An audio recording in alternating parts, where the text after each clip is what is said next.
everybody? Welcome back to the Rewinds Rewind. I think you all know the drill by this point. We're here to talk about the last two cycles that have taken place in Big Brother Rewinds. We're here to discuss the final 8 post battle back and the final 7. Yeah, we have a bunch of juicy gossip to give y'all the tea on. So. Well, I wouldn't say a bunch. I think a fair amount of juicy gossip. There's enough. There's enough. And yeah, we're here to talk all about it. I am your host, Jackson, and I'm joined by these lovely people. I'm Graham, stream 911 on Hulu. And on live television on ABC. At 8, 7 Central. On Thursdays. Unless you're homophobic. Yeah. Then don't. Yeah, then maybe not. Then watch the news or whatever, I don't know. I'm Sydney, the female minority hire. Yeah, it's just the three of us here tonight. It's true. We will have a little Shinx section later. He got delegated to the end by himself alone. Exactly. Yeah, he got demoted. We're taking over, and he's been demoted to his own little corner that he gets to talk about for like 10 minutes, and that's it. And the rest is just us. We have free reign. So I'm so excited. We're going balls to the wall this podcast. Yes. But yes, let's get right into it. I think, obviously, very important. Many cycles have been leading up to this. It's finally time. The first 4 jurors, quote unquote, of the game have been evicted from 11th to 8th place. So Zach, Caleb, Joey, and now Jocasta have been sent to sequester, and they're back. They're going to battle it out. 4 will enter, 1 will leave and return to the Big Brother house. They have been given the task of identifying various shiny Pokemon in a wide array of the normal sprites. Some of those were evil. Yeah. Like they were hard. Dark-sided. Yeah. It was dark-sided. A lot of those were like the infamously bad, like shiny type Pokemon that like, are there's so no barely difference. Noticeable that, yeah. But that was the point. And it was a very cute competition that Shinx came up with. This 1 millimeter stripe on Goldango is green. Oh my God. You can't tell the difference of. So bad. But yes, they go in and varying results. I kind of went into it thinking that Zach was probably going to win just because he knows Pokemon so much. Mm-hmm. For sure. But they all go in, and I don't want to say out of nowhere, but kind of out of nowhere, Joey smokes this competition and beats everyone by like a pretty fair margin, like a few minutes. It wasn't down to like seconds or anything. It was and it came down to Joey and Jocasta. Which is so amazing. Yeah, the way that it ended up working was Joey made her way through Zach and Caleb. And so it ended up being Joey versus Jocasta for the spot. It's very fitting. Yes. Fitting. It was very narratively fulfilling to have Joey versus Jocasta as the final 2 due to their rivalry, hatred of each other. Question mark. I don't even know if you can call it a rivalry because neither of them did enough to take shots at each other. No, I mean, can we please talk about that? I just think it mostly came down to both of them thought that the other was like simping for the bigger players in their alliance. And so Jocasta just thought that Joey was like Hayden's like little dog butt boy. that he like led around on a leash. Butt boy. Yeah, Hayden's butt boy. And Joey on the way out like really like tore into Jocasta, talking about how she was just like simping for Brittany and Cody to win the game. So they kind of just had, and then Joey also told her alliance members in like Hayden and Donnie and Victoria to send her Jocasta in the battle back so that she can beat her ass personally. And she did. And she got her wish. She did. Can someone please read Joey's goodbye message to Jocasta after she won the battle back? Please. It was so bad. Honestly, all of Joey's goodbye messages have been they're all horrible, but this is by far the best one. Like, it's horrible, so funny, but it's so fucking funny. Joey's goodbye message.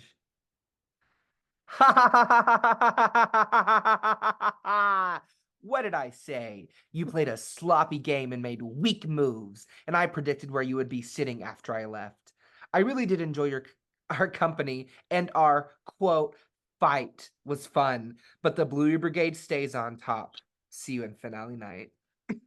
I'm obsessed with her. Like, I love her was so much. so You all gagged. didn't see the vision, and I was the only one that wanted Joey to come back in the battle back. It's true. And Wait, I was now, cool with Joey coming back. I was fine with that. yeah. And I also just think, because I think a lot on these seasons, I base my like enjoyment and boots and stuff on like what I think will be fulfilling narratively. Oh yeah, for sure. And I think any of Zach, Caleb, or Jocasta coming back, I think would have seriously taken away from their overall narrative on the season. It would have, yeah. And I You're really right. think- I mean, yeah. And I really thought that Joey was kind of the only boot of those four that kind of went out with like a whimper instead Right, of I think that's why it was that. satisfying. Yeah, because Yeah. she was such a blockroach. Yeah. I coined that, by the way. That was genius. um I love it. thank you. But like she was just the eternal blockroach and like would not die, and it was Yeah. awesome. But then the week she did finally die, like not that she didn't try to stay, but it was just so boring. Like Yeah. it didn't have the power and the entertainment of her somehow winning and not getting evicted like 7 weeks or 7 cycles in a row. Yeah. And it also, yeah, I think it adds to that. It's like, oh, she's back again, even after getting evicted. Yeah, no, She's literally. still back It in the game. elevates the block. And I love that. And also, I think a large, like literally when she went out, people like Cody and Nicole and Amber were like, oh, this kind of sucks. Like I was actually starting to really like No, Joey yeah. and really like actively want to work with her. But it's that thing that we were talking about where she was just the second in command to Hayden. And so as soon as Hayden wasn't an option, like she kind of just had to go. And we do see that continue to play out this cycle. Yeah. With Yes, absolutely. like her making deals with Nicole, the HOH, who is like, I don't want to nominate Joey. No. Because I like Joey and I don't just want a revolving door Joey because I think we actually have something we could work together. Yeah. Right? It's almost kind of like and we see, I mean, spoiler alert, but we see Joey survives the next 2 to I mean, we're gonna go through boots 8, 7, and 6 this week. None of them are Joey. And she didn't even get nominated. Not even remotely close. No. So it's almost like that thing that happened with Donnie, where the moment that Zach got evicted from the game, Donnie started playing 100 times better, and his like game ability and usefulness to other people improved. It was kind of the same exact thing that happened with Joey. Once her and Hayden were on the block, she gets evicted. She comes back. Hayden's gone now. The rest of the game, like people like Joey herself, and she doesn't have this attachment to Hayden anymore. So, and also, can I just say, the literally second that she had one-on-one access, she told every single person, "I want to work with you. Yeah, I want to work with you. No beef." And it worked. Yeah, it was the absolute right thing to do because she was like, "This is a clean slate. Like no beef. Like I'm just excited to be back and like I want to stay." And people appreciated that because the house dynamics have gotten so complicated and like allies are kind of almost not of their own will cannibalizing their own allies and stuff. So she did the exact right thing and it worked for her, which was very slay to see. I don't remember who said it in the spec lounge, but they really hit the nail on the head. By the time we get to this point in the game, maybe not like Hayden boot, because like final 8, final 7 is a little early for it. But by the time we get to final 6 onward, it's like your trust rankings don't matter. No. Like number 1 ally can be the person that you need to send out at final 6 in order to win. Absolutely. It goes from like who do you trust to who can you beat? Yeah. And so asking for trust rankings, but those are kind of like I still like tracking them. I like tracking them, but it's almost they kind of don't matter in terms of like what people's decisions will be. Let me put it that way. Unless you're a ride or die loyal like me. But I don't think we have any of those left. I don't think we had any of them to begin with, really. Well, that's fair, but yeah, because I honestly think like the strongest ones were probably like Hayden and I mean the two like big duos that we've been talking about all season were Cody and Jocasta and Hayden and Joey. And Cody literally evicted Jocasta last cycle and Hayden's out after this first one that we're talking about. So like those two main like, duos. I mean, I guess Zach and Donnie too. I do Zach just think went out so early. I Yeah. do think Nicole and Brittany were a very strong duo. However, I don't I think actually do think they were as yeah, well. I do too. But I don't think that Nicole, as the game player, would have taken Brittany to the No. end. No. I honestly I think both of them are smart enough not to do that. But in the sense of I do think they were each other's number one, like ride or die basic allies until it came down to the put up or shut up situation. I agree. I agree. But yeah, So Joey's back. Bluey Brigade, we're so back, baby. Louis Brigade, stand the fuck up. Blockroaches never die. And Absolutely. yeah, she's back in the game. It's the final 8 again. Again. Zach, Caleb, and Jocasta all officially become juror number 1, 2, and 3. And Battle of the Block is over. Thank God. Thank fucking God. Yeah. God. From No, now on, actually, I'm not gonna say that because we had some amazing moments No, yeah. that were only because of like it was annoying and also created a lot of work for the people who make competitions, which isn't me. But I still think like literally some of the best moments, like I'm especially the cycle where Cody had to put up his number 1 in Jocasta and Zirka. I mean, like that doesn't happen without Battle. Yeah. Because It's I crazy. think the 2 best cycles of the game so far have been the Derek and Jocasta boots. Yeah. Yep. And they were both directly because of the battle block or battle. Like literally only happened in that scenario because of it. Brittany wouldn't. Hayden got first in the Derek boot, so Brittany wouldn't have been HOH and wouldn't have nominated Derek anyways. And then yeah, because there were so many people immune, Cody wouldn't have had to nominate Jocasta. Yeah. So I will appreciate that. But for Yeah. the other like 10 fucking cycles that this was part of the game, I think It was annoying. it's probably a net negative. But it did give us 2 very good moments. I think Nicole said something like there have been officially 94 nominations and she had yet to be one because she said that in Which her is DR. fucking insane. Fucking wild. I think it's so interesting that Nicole, and it's like, it's not even like Nicole is like, I mean, she will probably, if she continues, I guess it's a bit of a spoiler, have to maybe comp herself to the end or probably. But literally, if she does, like, she very well could have a perfect game. I could see her sweeping a jury vote against anybody. Yeah.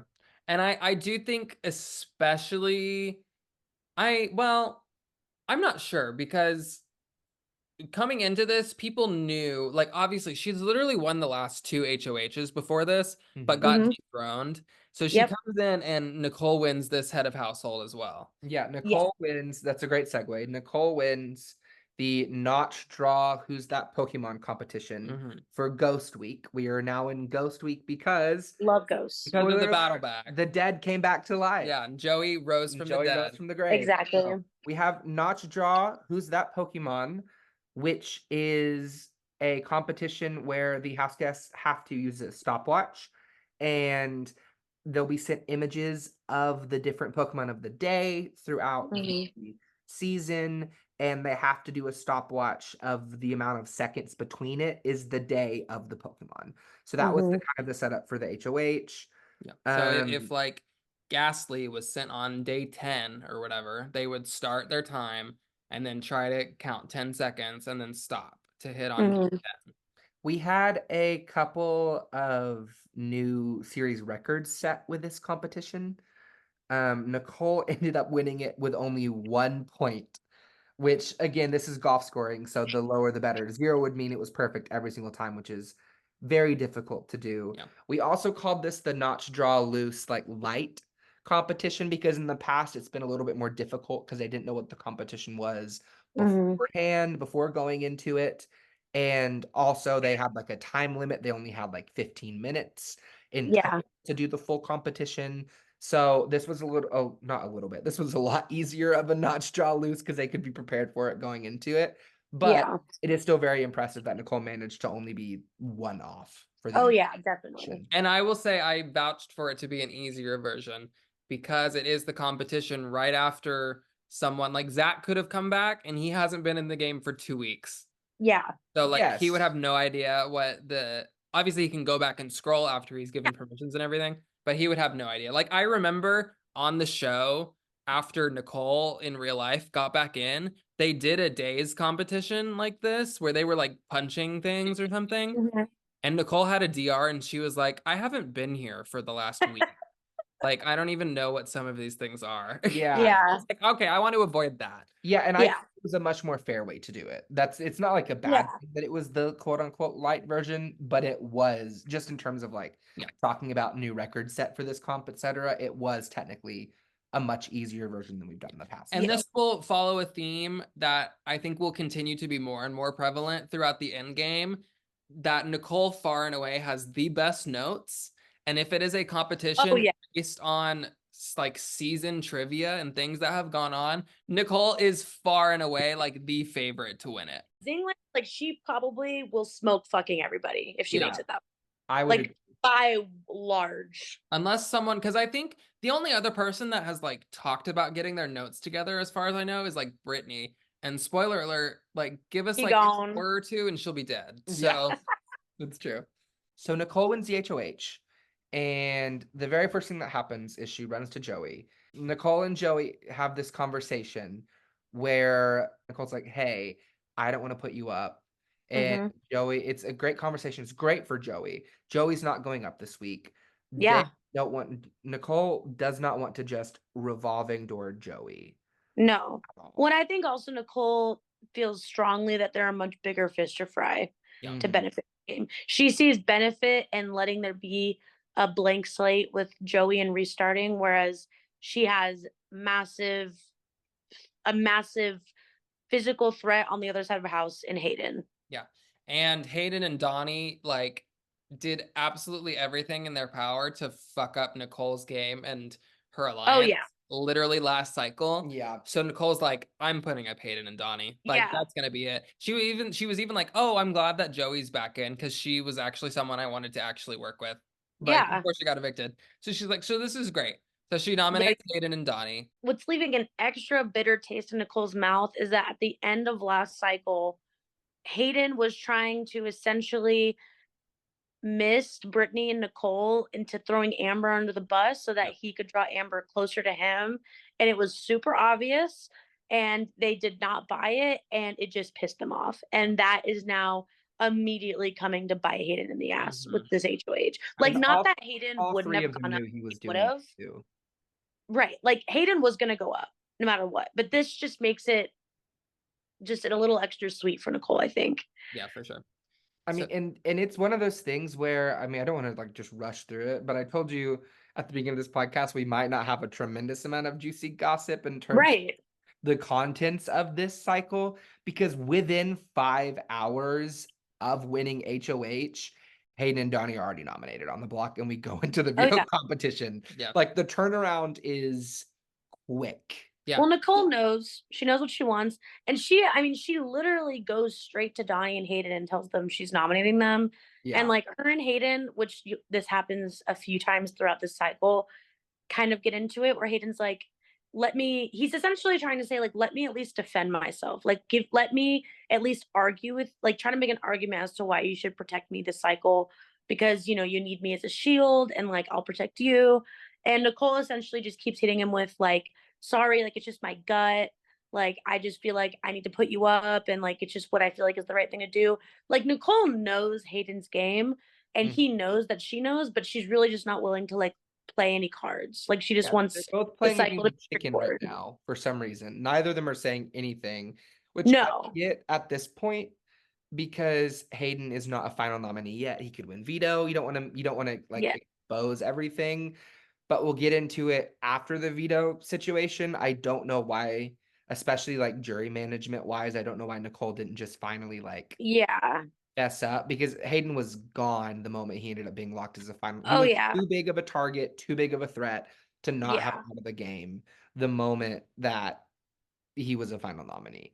So I kind of don't understand why Nicole didn't jury manage him a little bit better, but it was very like, I got an anonymous tip that you were doing this. You know what I mean? Right, yeah. I don't want to reveal my sources, even though they both know it was Amber who told Nicole and Brittany everything that Hayden was doing. And also Nicole and Brittany told Amber everything Hayden was doing. Like we've said, this season there's been a lot going on this season, but the most consistent arc of this season, I would probably say, is Spy Girls / Ozai's Angels, being Amber, Brittany, and Nicole, constantly swapping information kind of between both sides.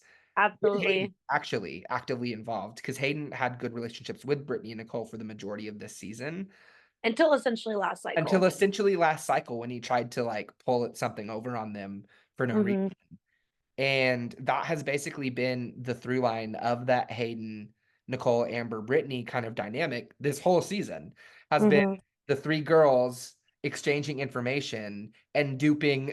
I mean, they duped Zach, they duped Johnny, they duped Hayden, they got, they got in on Cody at one point. Like, they've been constantly going after it. So I think it was really interesting that it kind of all came to a head almost immediately. No, After. literally immediate, a bit of immediate karma for Hayden. Yeah. Well, because they were largely keeping around Hayden because he was so heavily targeting Cody and Jocasta. And that was the main reason they even let Hayden and Brittany be in the battle of the block last cycle, is because they wanted to keep Hayden around to do that. But after where it's gotten at this point where Cody and Jocasta have been split up, it's just Cody now. And Hayden like actively went out of his way to try and tank Nicole and Brittany's games. Like, he's not useful to them anymore. No, in fact, he's a liability because he is such a huge threat. Yeah. And now he's kind of, it's less of a shield now, because he's more of a spear. He's kind of turned on them now. Yeah. Because they've, again, just like I talked about earlier, we've gotten to the stage in the game where trust rankings matter less, and it's more about who can you beat once you get to that middle final jury stage. So that's where the blind sides, and the backstabbing typically usually happens in this game, is in the middle of the jury phase to the end game, right? Allies turn on each other. And so that's kind of what happens here. So Nicole puts Donnie and Hayden up on the block. We go right into veto now that Battle of the Block is over. Yeah, so we go into our veto draw, and our veto draw is Cody and Victoria, and then Hayden gets house guest choice. And then chooses Joey. And he chooses Joey. Right. Which Joey talks about being like, oh, I just got this relationship with Nicole. It's really funny because Joey has this like, should I throw? Should I try to win and take Hayden off the block? Yeah. Is it actually more beneficial to me to like not win and not take Hayden off the block and just like let Hayden go? Which, spoiler alert, it is way more beneficial for her to just let Hayden go this cycle, which she does, but it that does happen. But the veto competition ends up being the Pokemon Tower of Terror, and it's more of a counting situation. Yeah, it's a play on the stay or fold competition. Yes. That's on the real show that we've done many times. And we had a live version of it planned, but it just very quickly was not panning out. But we had made a live version and a semi-live version. But so basically it's over 5 rounds. One person is eliminated each round until there's a winner. They're basically given an image and are told a specific item and are said to count however many of that item there is. But they only have 30 seconds to submit a guess for each item, so that they don't just spend like 10 minutes like absolutely counting and making sure. It's supposed to be like a speed counting thing. Right. Basically, whoever's furthest away, or if you go over the 30 seconds, you're eliminated each round. We get down to Hayden and Nicole, our final two again. Well, let's not skip over Victoria doing the very first round and immediately going over 30 seconds and eliminating herself. That is true. Victoria DQ, whatever her last name is, ended up Raffaele. Yeah, sure. Not Nicole. Victoria ends up DQing in Victoria fashion. In very Victoria fashion. The rest of it kind of plays out as normal. I think Joey does end up trying in the competition, but not like actively trying to win, if that makes sense. She doesn't throw, you know what I mean? But when you're competing, it's like Hayden and Nicole, and it's just she was just kind of outclassed. So we ended up down to Nicole and Hayden, and Nicole ended up 3 closer than Hayden. Yeah, it was very close. It was very close for a competition like this. And Nicole wins the power veto. Nicole gets her second sweep week of the competition. Oh, yeah. Talk about threat level. Yeah, the only 2 times she's been put in HOH, she has also won veto. So, but yes, Nicole sweeps the week yet again. winning both HOH and veto for the second time this season. And Really controlling her threat level. yeah, she's really, really maintaining that level. I honestly don't think up until this point she was seen as a super big physical threat. Obviously, she'd won competitions and stuff, and everyone knew she was at least like more than capable in competitions. But at this point, when it hits this, like, what, this would be her fourth HOH and her second veto win. At final 8. Yeah, people are like, oh my God. And people are starting to look at Nicole as like someone they need to take out, that her competition wins aren't benefiting them anymore. It's just benefiting her. I think one thing that's helped Nicole, though, is that most of her competition wins have come as HOHs. But again, most of her HOHs had been dethroned up to that point. Yeah. So she wasn't really remembered as the person in power who'd won competitions, etc. Yeah. So that actually was kind of playing to her benefit. Oh yeah. But not it now. helped hide her physical prowess a little bit. I mean, I do think that her threat level slowly did climb because people obviously noted she was winning comps. And also she made some missteps during those dethroned HOHs sometimes. But she's so social and she was in so many pockets. I think that helped kind of soothe all that over until she got to this part of Endgame where it's like, okay, now it's like, can you really even stop her at this point? Yeah, it boils over. I will say this cycle is the cycle that her threat level kind of explodes, and I don't think there's really any coming back from it for her at this point. And we'll see that going forward in the next few weeks. We'll see that happen. But her threat level kind of explodes, which is also not helped. Again, I wish there was more gameplay to talk about between the veto and then the final nom situation.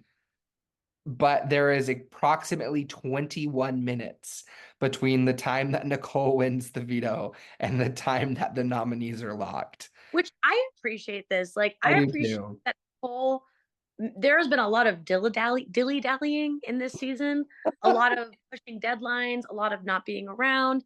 And like, we get it though, like life happens, like we don't expect you to be here all the time. But I love that Nicole was like, I know who I'm nominating. She let them know. She did it right away. She wins the veto. Obviously, she's gonna discard the fucking veto. She discards the fucking veto. She doesn't pussyfoot around it for like 24 hours. So it's a quick cycle. And also, skipping a tiny bit ahead, as a Hayden truther, this being a horrible, down, disgusting week for me, I at least appreciated that it was a quick death. Yeah, at least it was only over the course of like 2 days. So. No, like at least it was a quick death because like, and I know I'm sure Hayden also appreciated that as well because like nothing worse than knowing you're gonna die and having to just sit there and like agonize over it for 3 days with nothing changing. Like it was a good cycle to be quick. Yeah, going through like a 5-6 day like death march to your grave. Horrible. So Nicole discards the veto. Yeah, this season has actually it's very close to setting a record for the most number of veto usages. That I believe Big Brother Rewind's 15 set last season. I believe it got used 9 times. And this season so far had only had 1 time that the veto wasn't used. And that was Nicole's first HOH where she swept. So at this point, Nicole is 2 for 2 for the 2 times this season that the veto has not been used. So which will that is insane. Yeah. That every single time that the veto's been used, except the 2 times Nicole's won it. Yeah. So Donnie and Hayden are the final nominees. And it's certain death for Hayden. It's pretty much. Nicole feels very confident that nothing that they say is going to change her mind about what they want to happen, and feels very confident that Hayden has the votes to be evicted. So, and I will say, because of all of Hayden's shenanigans that he did last, because I think if that hadn't happened and he came into this cycle with the same relationship that he had with Brittany, I think he has the votes to stay with Joey, Victoria, and Brittany, because there's 5 votes. That's all you need. No, he absolutely did, because him and Brittany have had a very good relationship since the beginning of the game. Like he has in moments protected Brittany, in moments she's protected him in return. And like I've actually always really liked their friendship because in my opinion, those are kind of like those two give me the most hero of the season vibes, and I liked seeing them interact. But yeah, Mhm. Hayden fucked it with those little shenanigans last cycle, and it is literally why he went home. And like especially against Donnie, who is Brittany's like Yes. mortal fucking enemy in this game. No, literally, like the fact that she voted out, and it's not even that she like hated now, but it's like she had now ill will or like a little bit of distrust towards Hayden, and the fact that like Hayden is just a massive threat, like period, like he just is. With Amber, because Amber has been getting closer and closer to Donnie as it's gone on. With Hmm. Amber pushing hard for Hayden to go. Cody fucking hates Hayden and Yep. wants revenge for Jocasta going out last cycle. Mhm. So that's already 2 votes. And then Brittany, as like a direct cause of Hayden's shenanigans last cycle, is 3 already. So I mean, what are you gonna have Victoria and Joey trying to flip a vote for you? Like that's not gonna happen. Well, No, yeah. this is the point in the cycle where things actually start happening, in the sense of a lot of mess starts happening after Yeah. the noms are locked, because now we can talk about it kind of a little more in depth, where we have Hayden begging Nicole to be not even Begging. like, hey, just tell me what you know. What information are you working on? Because I need to be able to campaign to save myself, and I don't even know what I'm campaigning for. Like I don't even know what I'm campaigning against. Like what's the argument coming at me right now? I need to be able to build a defense for it. Yeah. I can't do that without any information. And Nicole is like, that's right where I want you. Yeah, and Nicole's like, why on earth would I tell you that when I want you to Yeah. go home? Yeah. It's so odd, and it actually ends up helping Amber the most out of this whole Yeah. situation, because Amber is the one that wanted Hayden gone probably the most this cycle. Amber is done with Hayden. Yeah, Like she's she is like once like similar to Cody, she wants Hayden's head on a spike at this point. yeah, She's Cody and pissed. Amber are probably the two that want him gone the Yeah, most. and it's especially impressive because with Jocasta last cycle, Amber's game like really got blown the fuck up. Like it Mhm. is Oh the yeah. most people have talked about her, and the most people have openly like considered and like looked at her game for what it is, and they're like, oh shit, like Amber is fucking playing this game, like she might have Oh to yeah. go. So Yeah. coming into this, that very well could have continued to snowball, but she got a great HOH result with Mhm. Nicole, and then she just swept it anyways, so she wasn't going to change it, so she's completely off the block. Mhm. Wasn't even like within 10 feet touching distance of Nope. the block, and she has this solid goal set in mind to get Hayden out for all the shit that he did last cycle. And she really uses that as almost like the catalyst to like get her game back to where it is, Mm-hmm. because she bounces back like so incredibly well that she's like basically in the same position that she was before her game got blown up.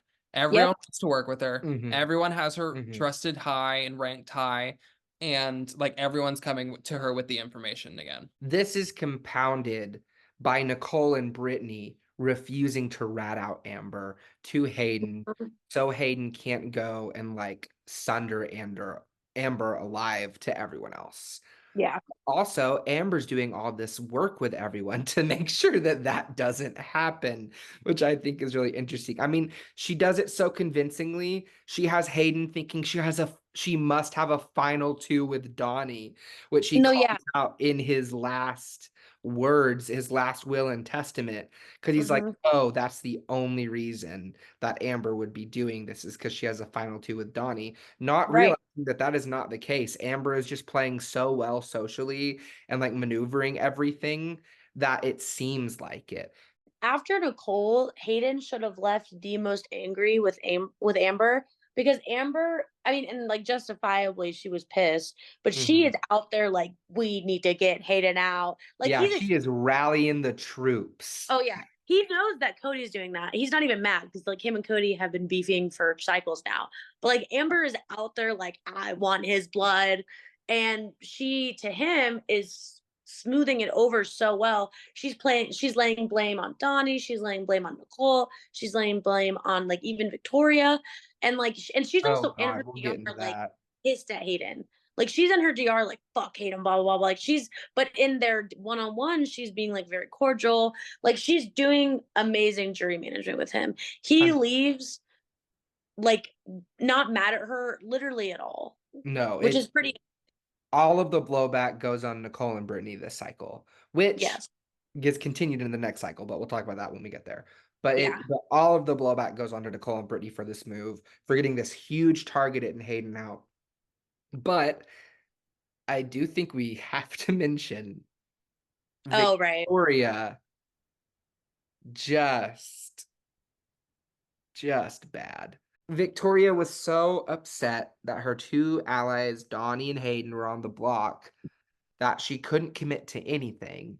And so she just kept like lying to Hayden over and over about her. She was going to keep him. She was going to do this. She wasn't going to do this. She was talking to Amber. Amber's like, girl, you need to get rid of him. And Victoria's like, oh, I know I'm going to get rid of him. Amber's telling Hayden, oh, Victoria's not going to vote you out your toast.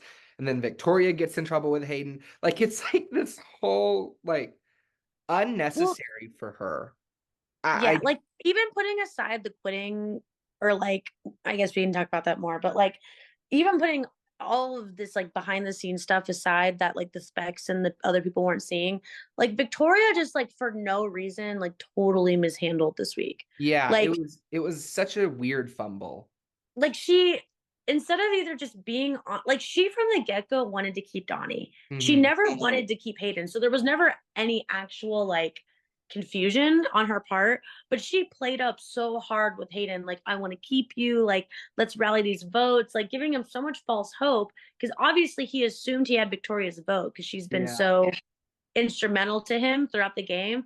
And then she's like telling Amber one thing, she's telling Donnie something else, and then everyone's like obviously trading notes on her, and they're all like, Victoria, what the fuck? So then everyone's going back to her like, what is the truth? And then she's like, well, I actually want to keep Donnie. So then Hayden's pissed off at her for no reason. Like he didn't have to be that way. Amber's like, what the fuck, Victoria? Because then she feels like Victoria is trying to make it Amber's fault. And so Mhm. then Amber's having to smooth things over even more with Hayden, even though she's also pissed at Hayden. And then Donnie's like, I think Donnie trusted that he had her vote, but even Yes. he's kind of like, what the fuck, Victoria? Like, Well, because as you know, Donnie and Victoria are Team Rocket members. Famed members of the core alliance Team Rocket. So they wouldn't vote each other out. Why would they do that? Yeah. And it also two dumb bitches in a room together. yeah, it gets Going to the exactly, Yeah. exactly. it gets to the point where Victoria literally asks the hosts what would happen if she quit the game. And would the eviction be canceled and would she be allowed to be a jury member? She Yep. is told, since she is not a nominee, it would not cancel the eviction. So the eviction would still take place. Mhm. And quitting and being on the jury is a case-to-case basis. We will give grace when it is required Earned. and when it is necessary. Yeah, and when it is earned. But if it is not, we will not. So she is told that the eviction would not be canceled, and we would let her know if she would be a member of the jury still. To which she goes, "Oh, okay. If the eviction's not going to be canceled, I'll stay in the game then." Which I understand that instinct. I really do, right? Like you're too and I think the reason we bring this up is because it's setting up for Victoria's quit at Final Six, her walk, because she just wasn't in the right space to be playing the game at this point, and she's already stayed in a little longer than she probably should have or wanted to, and she was kind of really only hanging around because she had these really good relationships with Donnie and with Hayden. So I understand that. Like I can be empathetic Right. with that. But it is some like pretense of what is to come, I think, Yes. throughout the next cycle and then for Final Six. So I was just gonna add that it's like, and there was again, all this is behind the scenes, but she had talked about or like insinuated about walking more than once at this Mhm. point. So it also wasn't like she came to us and this is the first time she ever talked about quitting. So it wasn't like she just came up with it. It was just another time she talked about it, but seemed more serious about it, but then was also clearly more serious about it because she thought maybe it could save her two besties in the house. Yeah. And yeah, obviously when she found out that that was not the case, she decided not to do it. And this is all a bit ominous for what is to come. I think this is a good segue into talking about the Team Rocket task for this week, which was to throw Swan a birthday party. Yay! Which was really, I Which was forgot very that was a cute. really cute mission. I Yeah, liked that. it was very sweet. And they did wonderfully. So congrats to them. Happy for them. But that's our Team Rocket 30-second segment, if that. Yeah, that's kind of the aftermath of the nominees locking. Yeah.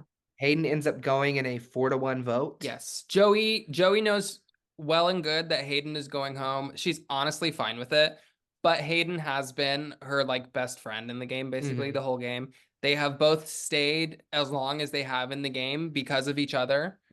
And they both owe each other like a great deal in the game. So she votes to evict Donnie as like a sympathy vote for Hayden to stay.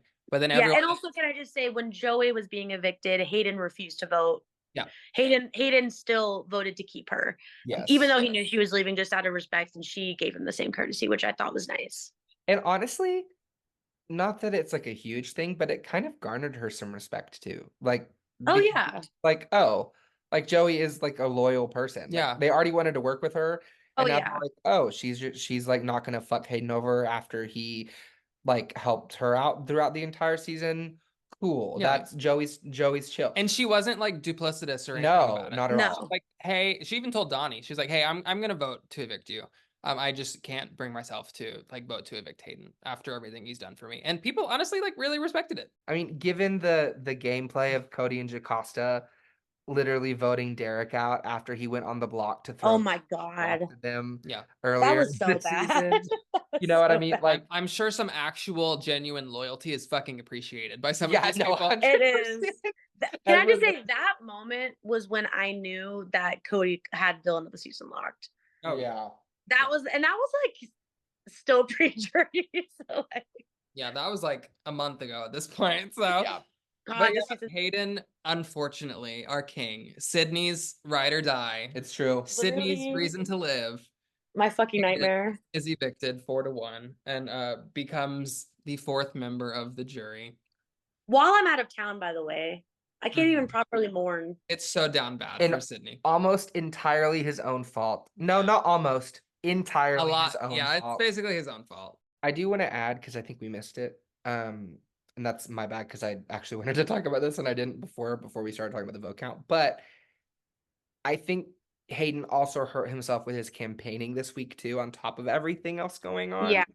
Because instead of focusing on the votes that he could maybe turn, like Victoria and Brittany, and instead of like making like a targeted campaign, because he didn't know in his mind, he didn't know what he was trying to defend against.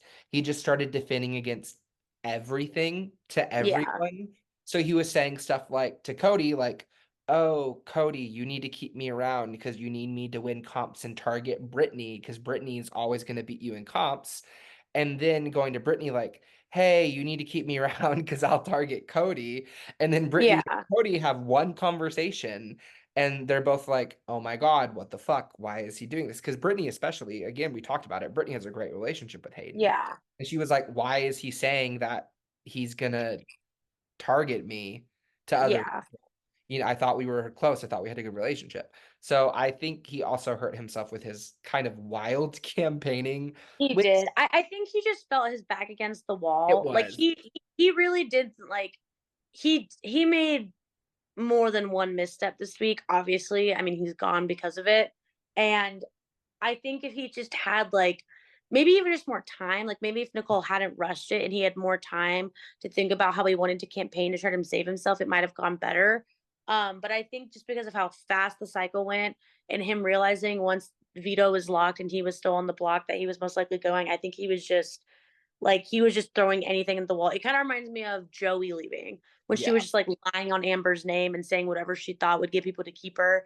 And at that point, like desperation doesn't invite confidence in people. Yeah. Like people want you to come to them with a campaign and a pitch that makes sense, but also makes it seem like you know what you're doing. And I think Hayden just unfortunately had the disadvantage of like not knowing what he was doing. He didn't know what he was fighting against. He didn't even know who was wanting to keep him. He thought he had Victoria's vote locked. It was the opposite. She was absolutely locked to keep Donnie, not him. He didn't know how mad Amber was at him. He still doesn't know how mad Amber was at him. No, he So it's doesn't. just like he at some point during the game really lost his finger on the pulse of like the social dynamics of the game. So much fingering. There's been We so love a finger. I love a finger on the pulse there's been personally. so much fingering in the past couple episodes. I don't. Oof.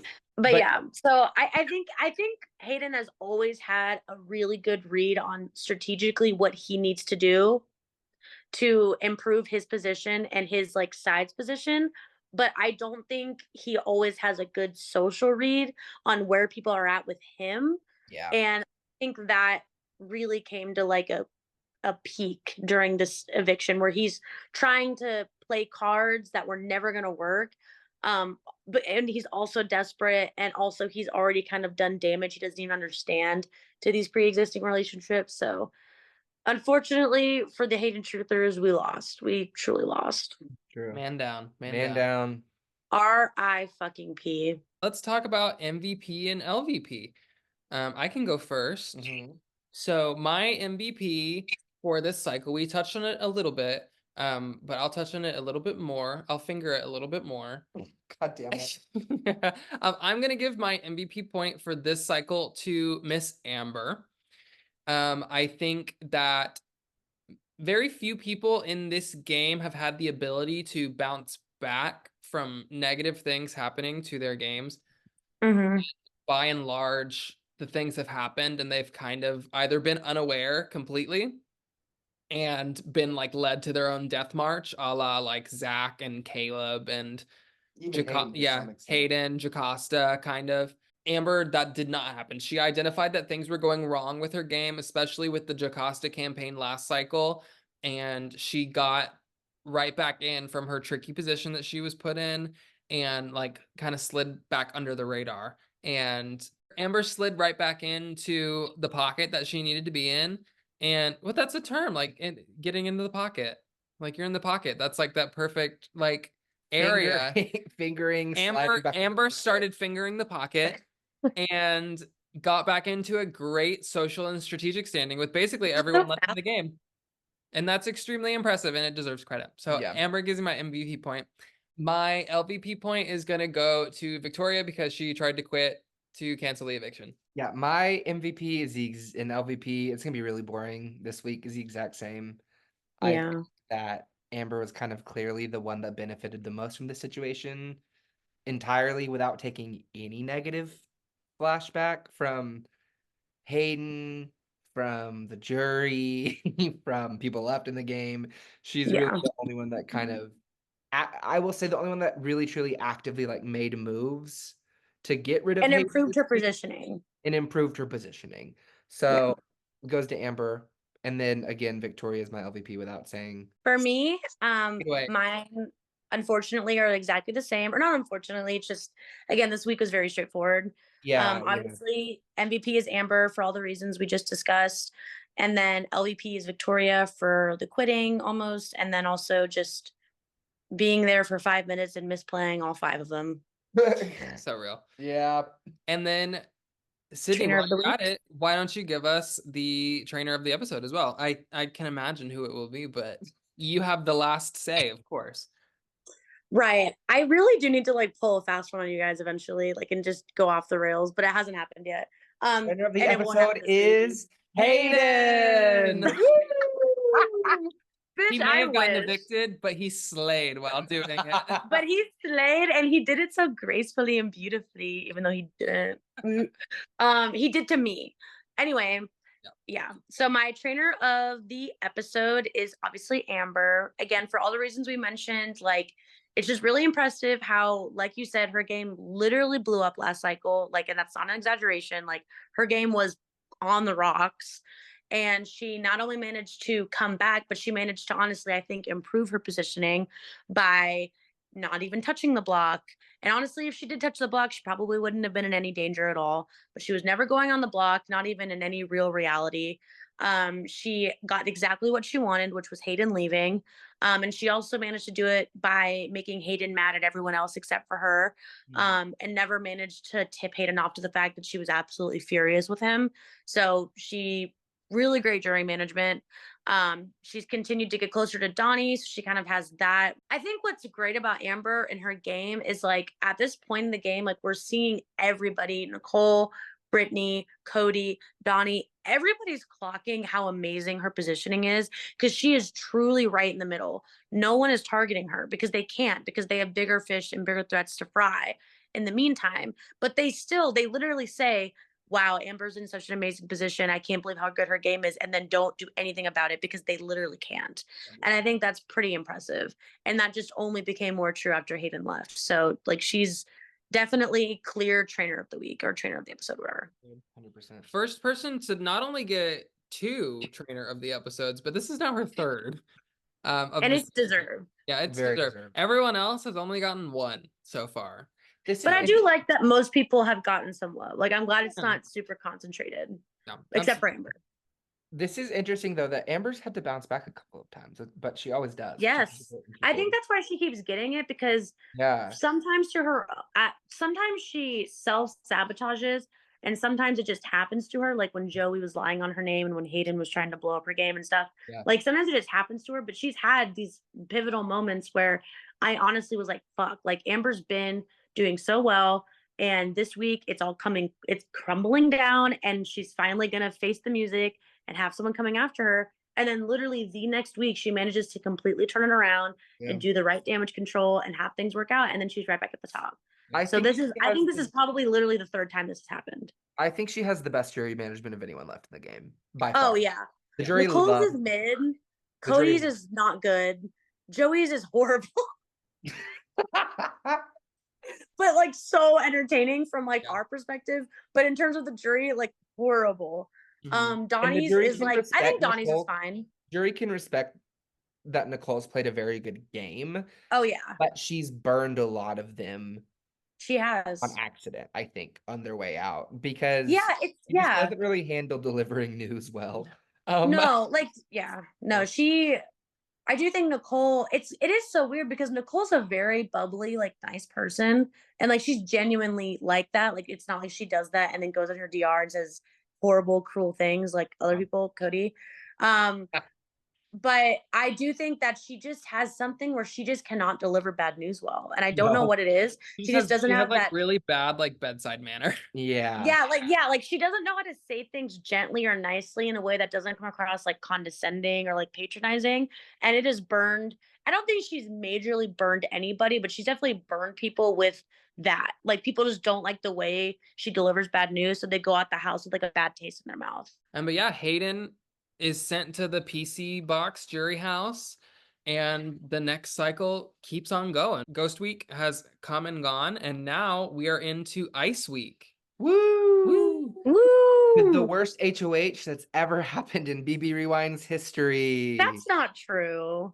I will say we have done competitions similar to this. Like we've had a few seasons where we've just like seemingly as almost like flavor, like added images and stuff to like the competitions for this purpose to like have something to point back to and been like, what was that? And I think it was fine then because I don't believe we like altered them or anything. Or if we did, we just like zoomed in on a part of it or like, maybe just did certain things with it. But this was just another level, I think.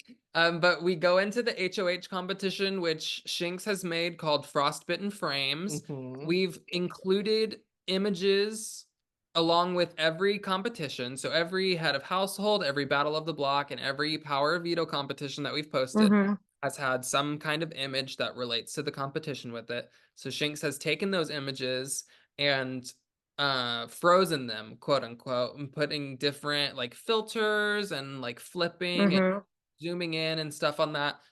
And basically their task is they do a command and they're put in a channel and it has all these different ones in it that are labeled, and they just have to correctly order the images based on when the competitions took place from like first HOH to most recent veto that just happened. And so it sounds very simple in concept, but clearly in execution, it was not. I think it was a first for BB Rewinds, but Donnie won this HOH competition by sheer technicality as the only person to complete said competition because every other person did not finish. And I will say a couple of those people were like mercy kill stopped because they'd passed Donnie's time by so much and they were clearly suffering. That I the mean, host, I feel yeah, the like host there's been stepped in and been like, you can stop. It'll It's be over. okay. It's over. Yeah. I feel like in the escape rooms, there has to have been an escape room where 3 people DNF'd and 1 person won by default. That's fair. I think that happened your season. That definitely happened my season, and I was one of the DNFs. Yeah. So yeah, Anyway. plenty of people DNF and plenty of competitions, but this was definitely a bit unprecedented. Yeah, at It this was. scale, at like final 7 with like 6 people DNFing or whatever, or maybe whatever. It's And Yeah. like It was 4 a of them different- being solidly good at competitions too. yeah. I mean, we have like Brittany and Cody and Nicole and Cody. Nicole and like Nicole was outgoing. She did do the competition. Oh, and right. She did finish the competition actually. So if Nicole had been a part of it, she would have been the second person to finish. But obviously she's outgoing. And Donnie's good at competition. Obviously, Donnie's pretty good at comps too. Yeah. Honestly, I think this just showed the hosts, for the people listening, that if they have a competition they view as difficult, they need to have me test it. Because Swan is usually who tests our competitions, and he's like obviously very good at them. And I would say probably, arguably, every single person on the hosting team is good at competitions except for me. So if you think a competition is too difficult, like you're like, oh, I don't know if people will get this, have me do it. All of that to say, we've learned our lesson. Yeah, and Scary comps I will test them again. I don't want to because I hate competitions, but I'll do it for the greater good. And I don't think it was a bad competition. I was No. facetiously. It's actually a very fun competition and a good idea. Yeah. And I just think maybe it was the level of difficulty was something we probably should have had tested for beginner, intermediate, and advanced Discord comp. Right. You know what I mean? No, 100%. But no, it was a good comp. It wasn't like badly designed. Like No. it was well thought out. It was just, I just literally think the difficulty of the images were just too much for people. Yeah, especially with us, like, with Shinx. I say us as if we did anything for this, but Right. with Shinx, like flipping them and like Right. ranging them. If it had just been then frozen over, I think that would have been a little bit of a different scenario. I But think so there too. was some And that- also, like we talked about, people don't really have good notes other than Nicole. Yeah. And Nicole wasn't playing. So I bet, like, I will say when I've made notes in the past, I copy paste that picture in like that with that competition. I do too. Yeah. Because I know that this shit comes up, but like I don't even think a lot of them have basic notes, let alone that level of notes. And that was also part of the problem, I'm sure. I mean, I was looking at them and there were some I didn't get for competitions that I made. Right. I said, what is this? And Shinx was like, this was Bug Week. I said, I did every competition for Bug Week. How did I not get this? So like as someone who does not make any competitions, I don't help plan them. Like I'm totally uninvolved in that part of the hosting. Like I feel like what makes our comps seem like so well produced and like really like the next level of quality is that not only do you guys put a lot of thought into them and make them like usually like a good level of difficulty, but also it's the fact that like you make sure to incorporate elements from other seasons, you incorporate elements from the current season, like you're constantly making references to like the lore of BBR. And I think that that's what makes the whole universe and like the whole BB Rewinds community feel cohesive. But I also think for a lot of people who are coming in who have never even heard of BB Rewinds until they got cast for this, they are just not ready for like the level of note-taking commitment it will take to succeed in these. I mean, not that this was for past competitions, like I mean from other seasons, but like they don't really understand, I think, like the level of note-taking they need to have if they want to win these kind of competitions. So we get through this nightmare HOH for everybody. Donnie, especially nightmare HOH for Brittany. Because Donnie wins HOH. That is true. Yes. Donnie wins HOH. And we haven't touched on it yet because we just started the cycle. But because of all of the heat Nicole and Brittany got last week and their threat level just exploding, pretty much every single person who was going to win the competition that wasn't Brittany was going to be putting up Nicole and Brittany. Yep. Everybody, every single person, except for maybe like Joey, but Yeah. Joey was also throwing. I also don't think that Amber or Cody would have done it, but they were also throwing. They were also throwing because they didn't want to put up Nicole and Brittany because they knew that that's exactly what they had to do. Because that's the only correct move for pretty much everybody's game, except for Nicole and Brittany. Except for Nicole. But like you cannot, I don't even care if you're like Cody or Amber and one of Nicole and Brittany's like biggest allies. You cannot go into final 6 with both Nicole and Brittany in the game. No. You just can't do it. Like in every way. Like the fact that they're a duo, they're close, they're both like they are the 2 best like physical powers in the game. Like their social game, I mean, obviously Nicole's is like above everybody's, including Brittany's, but like they have connections. Like you have to break them up. You can't do it. You can't do it in the game. So that ends up exactly what's happening. Again, kind of like last cycle, Donnie knows exactly what he's gonna well, for the initial nomination. Yeah, for the initial nominations, he knows exactly who he's nominating. Exactly what he's gonna do. Like I said, everyone kind of already had the brief on it basically going in. And Nicole and Brittany are kind of helpless to do anything against it. And like I said, that's kind of what soured this competition the most. It just felt like one of those things where Donnie won by default and Nicole and Brittany went up, and it was a little bit of a mess in that regard. So Nicole and Brittany go up. Basically, I mean, not immediately. I don't think it was nearly as quick as Nicole's because Donnie likes to take his time with those deadlines sometimes, but Donnie just goes ahead and nominates Nicole and Brittany. I will say Nicole is the target. Yes. Yep. And based on diary rooms and one-on-one chats as well, if nominations stay the same, I do believe Nicole is going home. Yes. I think so too. Amber wants to keep Brittany because she's worse socially and about the same level in competitions. Yeah. So she's better to keep around. And Cody wants to do the same. Yes. For basically the same reasons. Well, it's more so that they both feel like they can use Brittany and like use her comp ability and kind of maneuver her socially because Brittany's always going to be like she's where she is basically steadfast for the rest of the season now in terms of like ally loyalty. Nicole, on the other hand, I mean, we've said it before. Nicole's like player of the season, basically already. She is an absolute endgame threat. Like nobody wants to end up next to powerhouse. And she can also maneuver her way around if they start to target her. Brittany doesn't really have that ability because Brittany doesn't have the social ability that Nicole does in order to get her more forward. So it's the right call from basically everyone. Yeah. Everyone kind of wants to keep Brittany and get Nicole out. Donnie especially wants to get rid of Nicole because she had just nominated him and got rid of Hayden and, you know, all that kind of stuff. She betrayed Team Rocket. Oh, my Christ. Yeah. She betrayed the holy sanctity and crossed sacred grounds. Cheating whore. And backstabbed her 2 Team Rocket members. It's which true. Is which honestly is so funny because also Nicole has consistently done most of the heavy lifting for all of them. That's true. Like not even before they all had beef after she nominated them, like she was doing all of the work. All of the Team Rocket tasks. Nominated them. They were like, well, fuck Nicole. And so they were like, but it's like you're the 2 that care the most about fucking Team Rocket. But they don't even want to do the goddamn missions. Yeah, you're very right about that. Especially when Zach was there.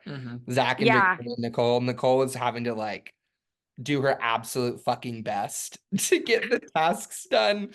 While Zach and Victoria were just running fucking around. Yeah.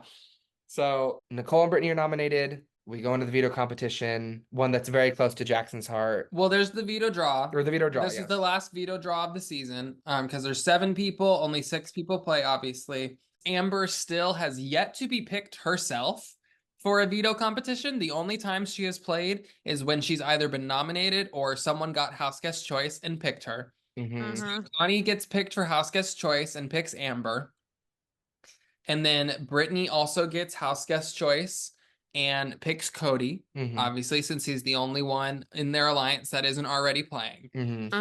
And Joey gets the last pick. So Victoria is the only one sitting out of this veto competition. And yes, we go into one of my favorite competitions that we try and do every season just because it's super easy and really fun. We go into the competition. It's Ice Cube's Shaved Ice Shop. And which was really cute, by the way. yeah, thank you. I appreciate it. So yes, on the real show, this was like the bomb defusing, like HOH. What? Or not HOH, this like the bomb defusing veto, and they had different colored wires. And they brought in LAPD, and the bomb squad And had to show up. And it was a 911 tie-in. It was a 911 episode. And Buck came out and showed the correct order of wires that they Are you kidding? And then also kissed a boy. I gotta be like, we're taking this too far. And went to Cody Calafiore and kissed him on the mouth. I was like, guys, this is a crazy coincidence. And then Zach, Frankie, and Buck had a threesome. And they put it on their OnlyFans. And then I stabbed myself in the fucking eyeballs and then killed myself after watching it. But yeah, this is basically just a memory competition. I think it around like common like snow cone flavors because it's like Ice Peak and Ice Cube's super cute and he can like serve people. It was so cute. He served. They're given different gifts basically with like a series of the flavors, and then they're just given a question and they just have to answer it. Yeah. So it was just you going through all the questions. And if you got one wrong, it was like penalty. Yeah, it was like a penalty. Yeah, penalty based. So yeah, everyone did pretty well. Until it just got to the last question, really, and then a couple people got tripped up on it. Donnie did kind of just try and blaze through it and really fucked it up. And Donnie ended up getting like 4 penalties on like easy questions. Donnie enacted his guessing strategy, tried and true guessing method. I can't wait to talk about this next cycle, next podcast. Yeah. I cannot wait to. So Donnie gets dead fucking last with 4 penalties. And then Joey and Amber both get 1 penalty. They got tripped up on that last question. Everyone else got perfect scores, but it comes down to time. And Amber and Cody both get around 9-minute mark, but then Nicole just like beats them by like almost 4 minutes. Yeah, she's under 6 minutes. Under 6 minutes, and Nicole just runs away with it. Nicole also made her own practice ones, submissions, so she took from the actual season the bomb defusal 911 tie-in. She took that and like went along with the questions how they showed it on the show, and then answered like in her own subs, formatted how we were doing the answers. She practiced for over an hour in her submissions. And you know what? Respect, because she knew, as everyone knew, if she stayed on the block, she was going fucking home. Yeah. And she took that shit serious. Yeah, she had to win. Yeah, she absolutely clutched it. And Nicole wins veto and wins her 3rd competition in a row. And her safety. Yeah, and her safety. And obviously she was a nominee. She was the target. She's using it on her fucking self. And she used it immediately. With a quickness. Again, we love Nicole. We love it. Like, why would she wait? We all know you're going to use it on yourself. Keep it up. Why hold these things out? Yeah. And then I will say the minute that she wins, it's like pretty certain death for Brittany. Like certain death has moved from Nicole to now Brittany. Like I honestly don't think it mattered who went up next to her, to be honest with you. Well, because throughout this whole thing, Amber's plan has been to get Cody on the block. This is true. And get Cody the fuck out of here. Because Amber wants Cody dead, and Amber wants Ozai's Angels, her 3, to survive. Brittany and Nicole to stay. So Amber, obviously he wasn't put up as an initial nominee. The veto has now been used, so Amber has the opportunity to try and convince Donnie to put up Cody as the renom. And Amber and Nicole can vote to evict Cody because it's final 7. There's only 4 votes. So they need 2 votes to tie and 3 votes to like have the HOH completely not factor out of it. So they can And have. they know that Donnie will not break the tie to evict Cody. He would 100% Yeah, evict Donnie Cody. will be evicting Brittany if it's a tie. So they need 3 votes. Yeah, so they have Nicole and Amber for sure. So that's 2. So they just need 1 more. So if they can get one of Victoria or Joey to vote to evict Cody instead of Brittany, like they can save it and do it. And Donnie also comes in because he has decided. It's so weird. The Donnie and Cody relationship. It's such a head fuck sometimes. It's so bizarre because at times I think that one is like missing the other and like really doesn't care about it, and then it'll flip and it'll be like the other way. And and sometimes they're like they've been on the same page genuinely. Yeah. There's been times where Donnie has genuinely misted Cody, and there's been times where Cody genuinely misted Donnie, including this week. Yeah, not this week. Well, he puts Cody up. Yeah, well, but he almost convinces him not to put him up. This so clear like impending move is Brittany and Nicole go up, and if one of them wins veto and takes himself down, put Cody up. Easy. Exactly. Yeah. Done. But it's to the point where Donnie, like his first instinct is to pawn Joey. Yeah. Against Brittany, and if he does that, Joey's going home. Because absolutely. Brittany, Amber, Cody, and Nicole can all vote out Joey and keep Brittany. And they would. Well, actually, Cody wouldn't have. Cody wanted to get rid of one of Nicole and Brittany and tie it, and then Donnie would vote out Brittany anyway.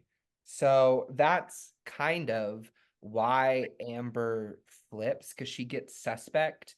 I do want to refute one of the points you made earlier. That's why I was like, well, was he? Like when you talked about it. Because Amber walks, because I literally just went back and looked at the notes too to check. Amber walks into this cycle wanting to get rid of once Donnie wins HOH, and Brittany Nicole happen and get on the block, etc. Amber's goal is to get one of Joey or Cody out. Yeah. And originally, she thinks she's going to do this by getting Joey on the block and doing the blind side. But again, because of this weird fucky relationship that Donnie and Joey have somehow hatched up together, that no one else, we can't read it, and neither can the house guests, because Amber is like, I don't know what the fuck they're gonna do. And her instincts were right in the sense that Cody had talked about being like, okay, well, I can at least get one of Nicole or Brittany out because they're huge fucking threats. And Donnie loves me, so I can keep on Donnie's good side and vote out Brittany if it's Brittany, because it will be Victoria and Cody voting out Brittany and Amber and Nicole keeping Brittany, and then it's a tie. So Amber's instincts were correct that something was up with Cody. Now, once that was the case, it was kind of doomsday for Brittany. Yeah. Because it was like, once Cody had gotten off of the let's vote out Joey train, it was like there was no chance. Because when Cody went up, then it was kind of guaranteed, because Joey and also Victoria wanted to vote out Brittany. Can I also say that Joey goes hard into convince, once she realizes that she's actually on the table as a renom, she goes into Donnie's DMs and is like, bruv, what the fuck are you doing right now, bro? Yeah. Like, if I go on the block, I probably go home, which maybe she wouldn't have, but that was a very fair thing to say. And also, like, at the end of the day, it made no sense because Joey is definitely going to vote out Brittany. He knows he has Joey's vote in his favor. And also, putting Joey up in danger and possibly letting her go gets rid of an ally and his vote and his target, his secondary target. So it's like their interests align, and she has the right arguments, but she goes into his DMs and it's like, honestly, I was a little worried because Cody is very persuasive with Donnie. And like Donnie was seriously considering like not renomming Cody, even though it's the obvious move. No, there's no, well, I mean, yes, seriously reconsidering, but that's like putting it lightly. This is the one time I've ever seen this happen in an org before, where Donnie sends you're going up message to both Joey and Cody this cycle. He sends it to both of them. He tells them both they're going up at one point or another and is flip-flopping constantly on what decision he's going to make. Donnie sending this message to Joey, basically asking her if she'll go up as the renom, which obviously no. No. Joey takes it one step further. She not only like lays it out to Donnie that would be fucking stupid if he does that, but she also takes it one step further and she goes and makes a trio alliance with Cody and Nicole and says, here's what's fucking up, y'all. This man is crazy. Yeah.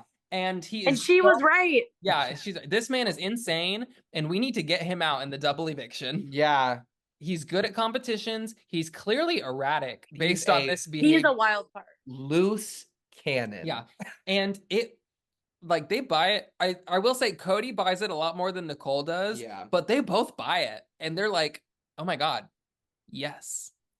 This is what we've been wanting from Joey. This is finally something we can work with her. This can work. She can be with us in the end game. My spirit came through Joey's mouth at that point in time. Yeah. Like, Joey learned the lesson that many have learned throughout the season, and that is if you give Donnie a chance to make a misplay, 9 times out of 10, he's either gonna do it or he's gonna really think about it and fuck his game up. And what the fuck did he do? Yeah. He got served a perfect opportunity to fuck his game up. Thankfully didn't do it, but still managed to somehow almost make it like he did do it. Yeah.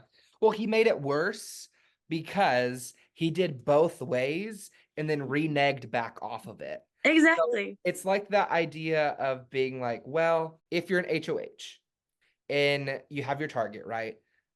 And then you tell people, hey, I think I'm going to target blank. I think I'm going to target this person. And then you go back on that. Like, you can't come back from that. It's too late. Telling that, like, after putting it out in the world that your target is this person, even if you don't target them, that person knows that you were thinking about targeting them. That person knows that you were going to put them on the block. Like, it's almost worse to do that and not get rid of them. It is. Than it is to like be like, hey, so you might be going up, and you might be going home, but I don't know. You know what I mean? And then being like, right. Wait, never mind. Because now they're in alternative the game. metaphor. No. It's like if you have a gun and there's 2 people in the room and you have 1 bullet and they're like, you have to shoot one of them, and you go, okay, I'm going to shoot that one. And then you think about it and you go, actually, I'm going to shoot the other one. And then you shoot the second one. The first person knows you were thinking about shooting them. Yeah. It's too late to take that back. You can never prepare your relationship. Or it's almost like you aim the gun and pull the trigger at the first one, but it like jams for a second. It's a blank. And then you're like, oh, you're right. Since that didn't work, and you just shoot the other person. Jesus. The first person will never forgive you for that. No, like it's you should have just killed them both at that point. And Joey does a good job here because it is a little bit of placation of Cody and Nicole on her part of, for sure, hey, like, Joey really doesn't mean that she's gonna be like completely aligned with Cody and Nicole because she knows they're both huge threats. But also, she really doesn't want to be attached to this loose cannon that's Donnie right now because he almost just put her up and ended her game for no reason. So, and she wants to ride the middle, which she should. Which she should, and she does successfully by doing this. Absolutely. So it was very, very good gameplay from her to make that alliance because I think the best lies in Big Brother have a little bit of truth in them. And that's in the most convincing ones. And so Joey managed to convince Cody and Nicole that she was working with them because she was telling a truthful lie that she did not want to be associated with Donnie and be a part of that like loose cannon situation. Yeah. So it was a very, very good move from Joey this week. Joey slayed, Donnie misplayed.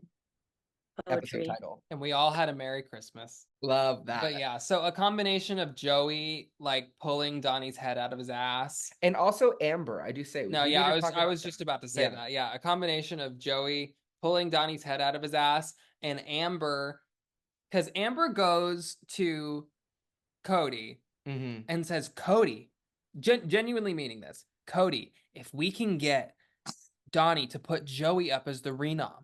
We can blindside Joey and Brittany will stay. And Cody thinks that Amber is trying to like suss Cody out and get Cody to say something that he shouldn't so that she can run it back to Yeah. like Brittany and Nicole and be like, Cody just said this, and then sink his ship and get Cody evicted. So Cody just doesn't respond. Meanwhile, Cody and Nicole are so talking. fucking funny. Yeah. Cody He and thinks Nicole, she's like playing mind games Yeah. to run it back to Donnie and to Nicole and to to Brittany. get him renominated and evicted. Yeah. Yep. And so meanwhile, Cody's talking in his DR, says that, and is talking to Nicole, and is like, Nicole, like, what do we have to do? Like, what are we gonna do with the renom? What's gonna happen? Like, I think Donnie might put me up. And it's been like an hour or two since Amber has sent this thing proposing this blindside plan to Cody. And Amber goes to Nicole and is like, Nicole, what the fuck? Like, Cody just stopped talking to me. He was having a full conversation with me. And I said this one thing about maybe evicting Joey and like keeping our alliance member Brittany, and he just stopped responding to me. Yeah. And then Nicole takes this and goes to Cody and is like, dude, you're freaking Amber out. What are you doing? And it's just a whole big thing. And Cody's like, I am? I thought she was like testing me to catch me in a lie or something. No, and it was Amber. Cody is so funny. It was just Amber being like, we are in an alliance. And this is Right? how we can preserve our alliance and our alliance members. And Cody was like, this is a trap. And This then is psychological warfare. and then he finds out from Nicole, like, oh, wait, maybe Amber's being sincere. But because he took so long to respond, then Amber's like, what the fuck is wrong with Cody? And then she runs that back to Donnie instead of, which is the thing Cody was worried about, but she wasn't trying to do that in the first place. No. But then she runs it back to Donnie because Cody's acting so weird. And she susses out this like so strange relationship that Donnie and Cody have randomly built up in the past couple of weeks. And she, like I said, it's a combination of Joey timing everything right and Amber whipping out what she needs to because Cody's vibes just got real weird. And because from this point, Amber was full sending trying to get Donnie to renom Joey, to send her. Yes. But Yeah. because of Cody going radio silent and like ghosting Amber, because the last message that Amber had sent to Donnie was, I'll go talk to Cody and I'll make sure that Cody will evict Brittany Yeah. to get whatever Donnie wants or whatever. Yeah. And so Cody goes radio silent. Amber gets sussed out. It's before either Nicole and Cody can go and talk to Amber.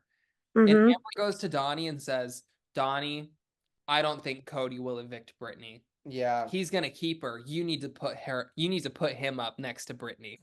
And Donnie had just gotten a message from Joey saying that he needs to go with the obvious move and take away their numbers and just put up Cody. And he puts these two things together and he goes, right, we're renominating Cody. Thankfully, he found the fucking plot. Yeah. But this is it was after he's already sent the "Hey Joey, I think I'm gonna put you up" speech. Yep. And then Joey's like, "What the fuck are you talking about?" And so then he goes into Cody's message after already telling Cody that he's safe. He was safe. He tells Cody that he said, "Yeah, I think I'm gonna nominate Joey. You're right. Because Cody had obviously been trying to talk him out of nominating him, as Cody does. Of course. And then he sends Cody this long message, and I mean like paragraphs of like, hey, you're gonna go up. And Cody sends him a message that says, great, I'm glad to know where I stand. Like, yeah, it was so dramatic. How poetic. After Cody had just got on this long ass rant in his DR about how Donnie was dead to him and how Donnie will be the target going into the double eviction, and Donnie's blood will be on Cody's hands. And it's just great. I guess I know where I stand. Honestly, I feel like I can't say for sure, but in my memory, like Cody is one of the best villains we've had in a long time.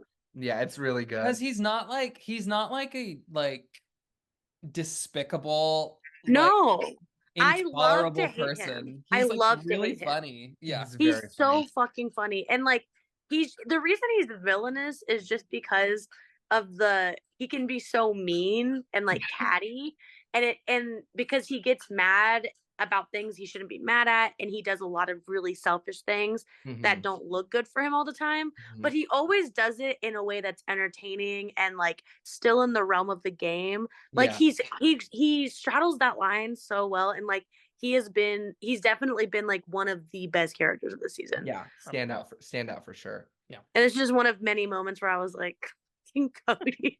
Yeah. So good. Cody knows where he stands now. Yep. And Donnie renominates Cody, so it's Brittany and Cody on the block now. And pretty much the moment that Cody goes on the block, Brittany like accepts her fate and kind of just throws in the towel and literally doesn't even start campaigning to people. No, she starts saying her goodbyes to people. Yeah. It's actually really sad. It was so sad. Brittany, this heroic figure this season who'd been duped by her own alliance for no reason, and like who had been lifting these people on her shoulders the whole fucking season and doing her best, just kind of go out like this. It was really sad to see, unfortunately. It was not fun at all. It was really heartbreaking because we talked about it at the very beginning of our podcast. This cast is crazy. This is probably like the most character driven. I would say 14 and 16 like are the newbie seasons where like I think of them and it's just character. But I will say I think 16 probably the most consistently across the board has been the like best overall cast of characters. I will say the best newbie cast we've had in a while overall. Yeah. And so anyway, all of that to say, this cast is cuckoo crazy coconuts. And except for Brittany. Brittany is the straight man in all of it. And I use love that, her. and I'm not calling Brittany straight for you listeners. That's like a theatrical term. The straight man is the person in the comedy who's like very, straightforward and blatant faced and normal, because the comedy is about the craziness happening to them.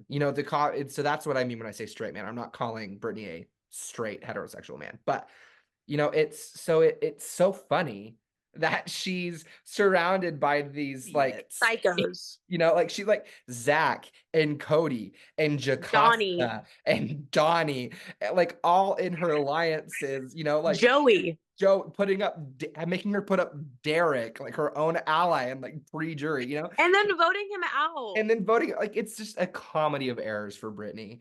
And so it's really sad to see her like persevere all of this throughout the season and just go out like this. It's that motif we've had of being second in command to a really big target, like Zach or Hayden or Nicole, and then ending up going out in their place when they went out and you're all that's left. And it also a lot of it had to do with after Caleb left, like obviously Nicole is like on the up and up now as far as competitions go, but after Caleb left in the double, Brittany was like far and away the most decorated when it came to competition wins and everything. And she got lucky with some results here and there, so that she did kind of get the luxury of just having to lay low a little bit. Mid jury was good or early jury was good for her. It's kind of played out around her, but it, especially after Battle of the Block is done and the battle back is done, like people were eyeing up Brittany to go. Just because she's so good in competition. You can't let someone like that get. So really, like the moment that she was a final nominee, I do think she would have stayed against Nicole. I do. But that's the only person she would stay against. But especially in this case, she was a final nominee and the shot had to be taken and she had to get out of here.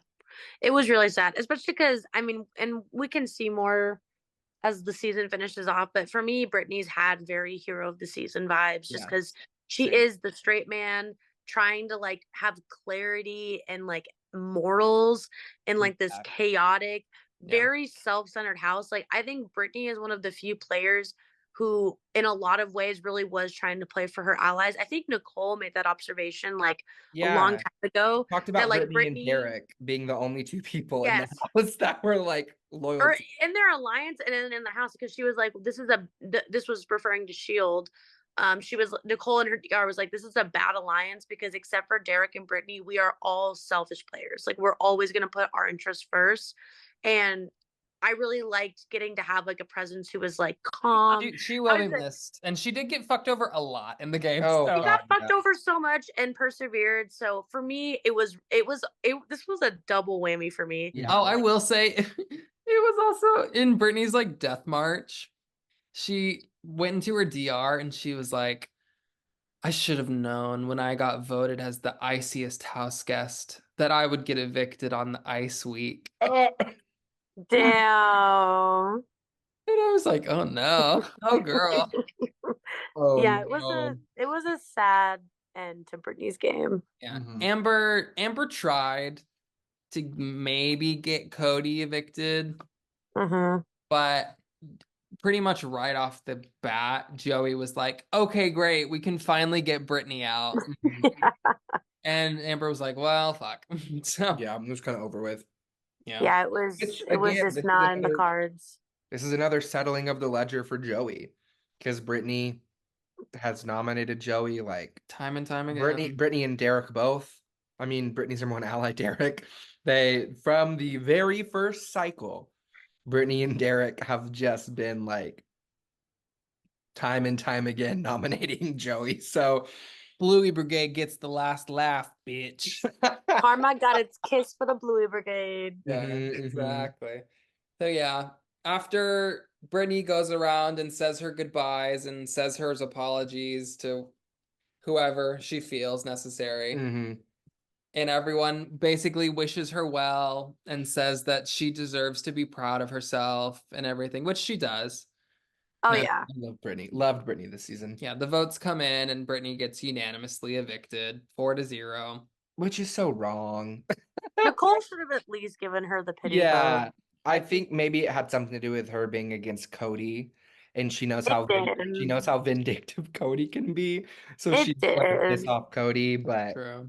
so I I felt can so see bad for I can see Brittany. that aspect, but also like Brittany has been known to kind of publicly be her number one ally for a while, at least perception wise, even if it's not true, like trust ranking wise. I'm not sure if she'd have Brittany 1 or 2 compared to Cody, but so anyway, but it was a sad ending for Brittany. I also think that Brittany almost had the mindset of like Amber and Nicole both want to keep me. So why don't they just vote for Cody? And if Donnie wants me out so bad, like he can do it himself.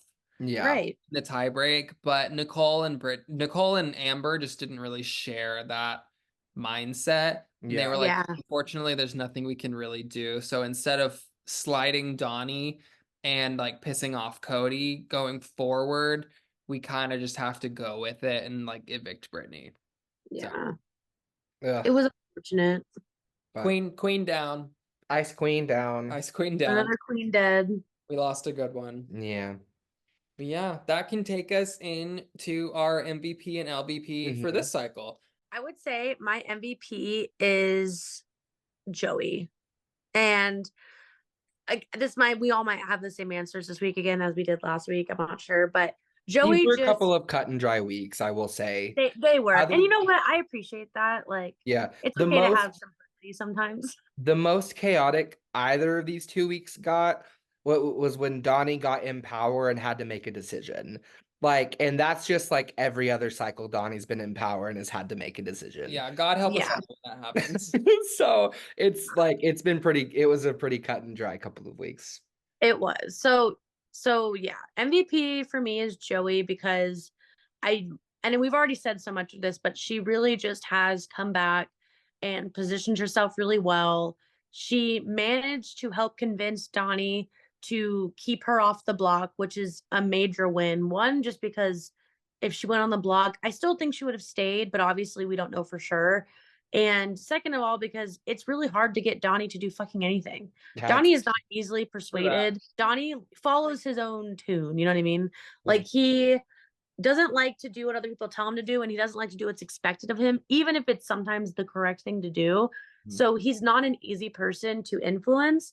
Zach was the person who did it the best, and Zach's been gone for most of the game at this point.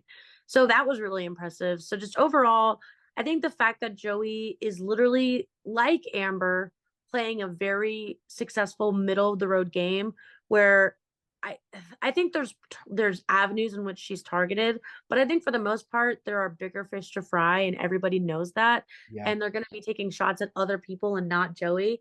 And like we said, she started that alliance with Cody and Nicole, who genuinely want to work with her. Donnie and her have a relationship. Amber and her have a relationship. So like she's just done so well for herself, especially considering she had to come back after being gone, you know? So I give all the kudos to her. She is my MVP. And then my LVP is Victoria, just for so many obvious reasons. I mean, I'm not going to even harp on it because it's all the same shit. Yeah, mine are the exact same, which is unfortunate again, but cut and dry.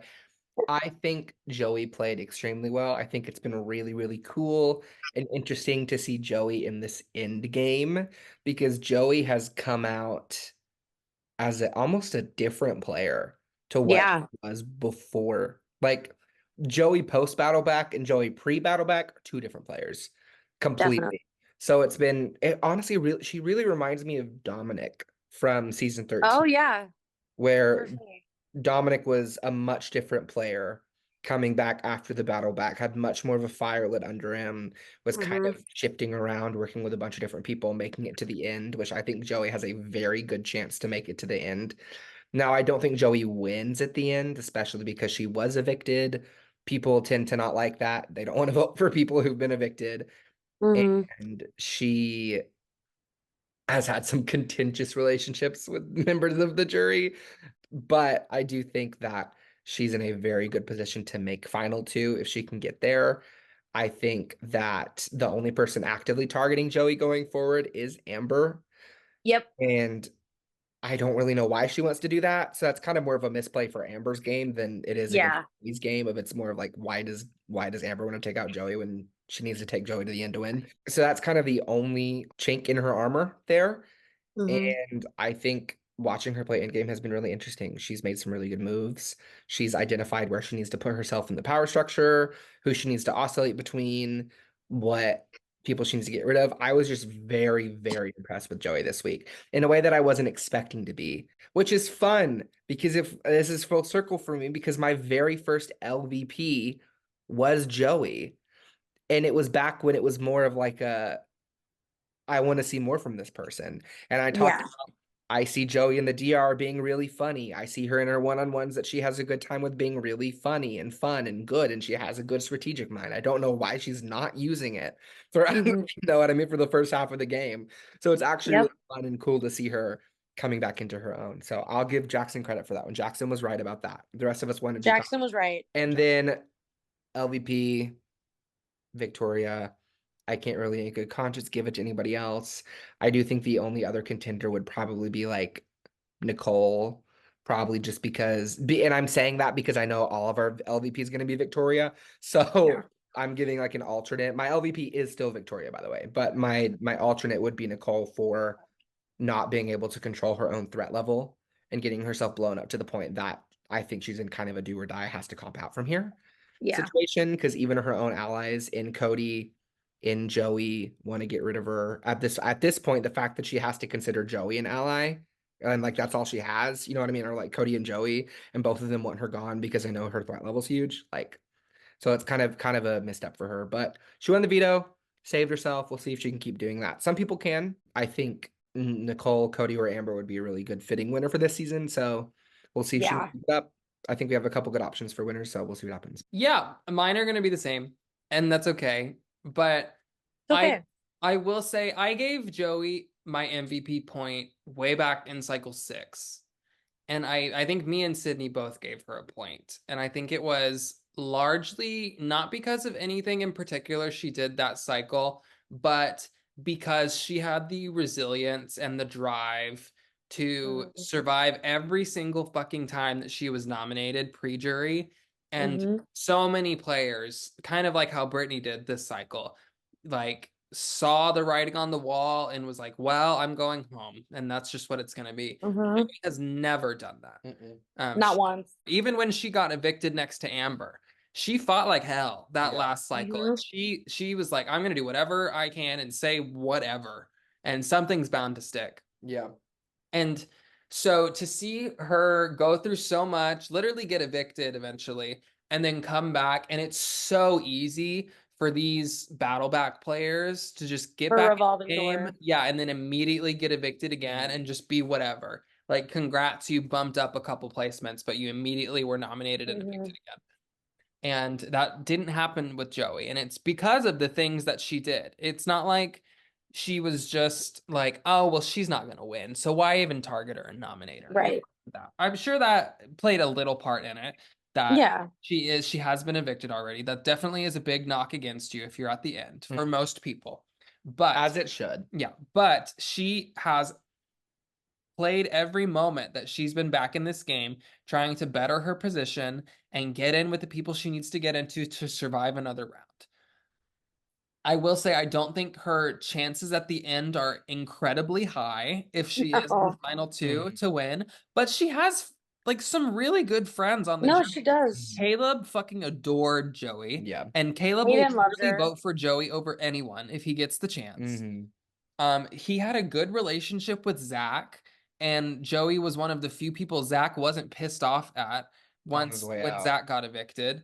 She's not getting Jacosta's vote, but she doesn't want Jacosta's vote.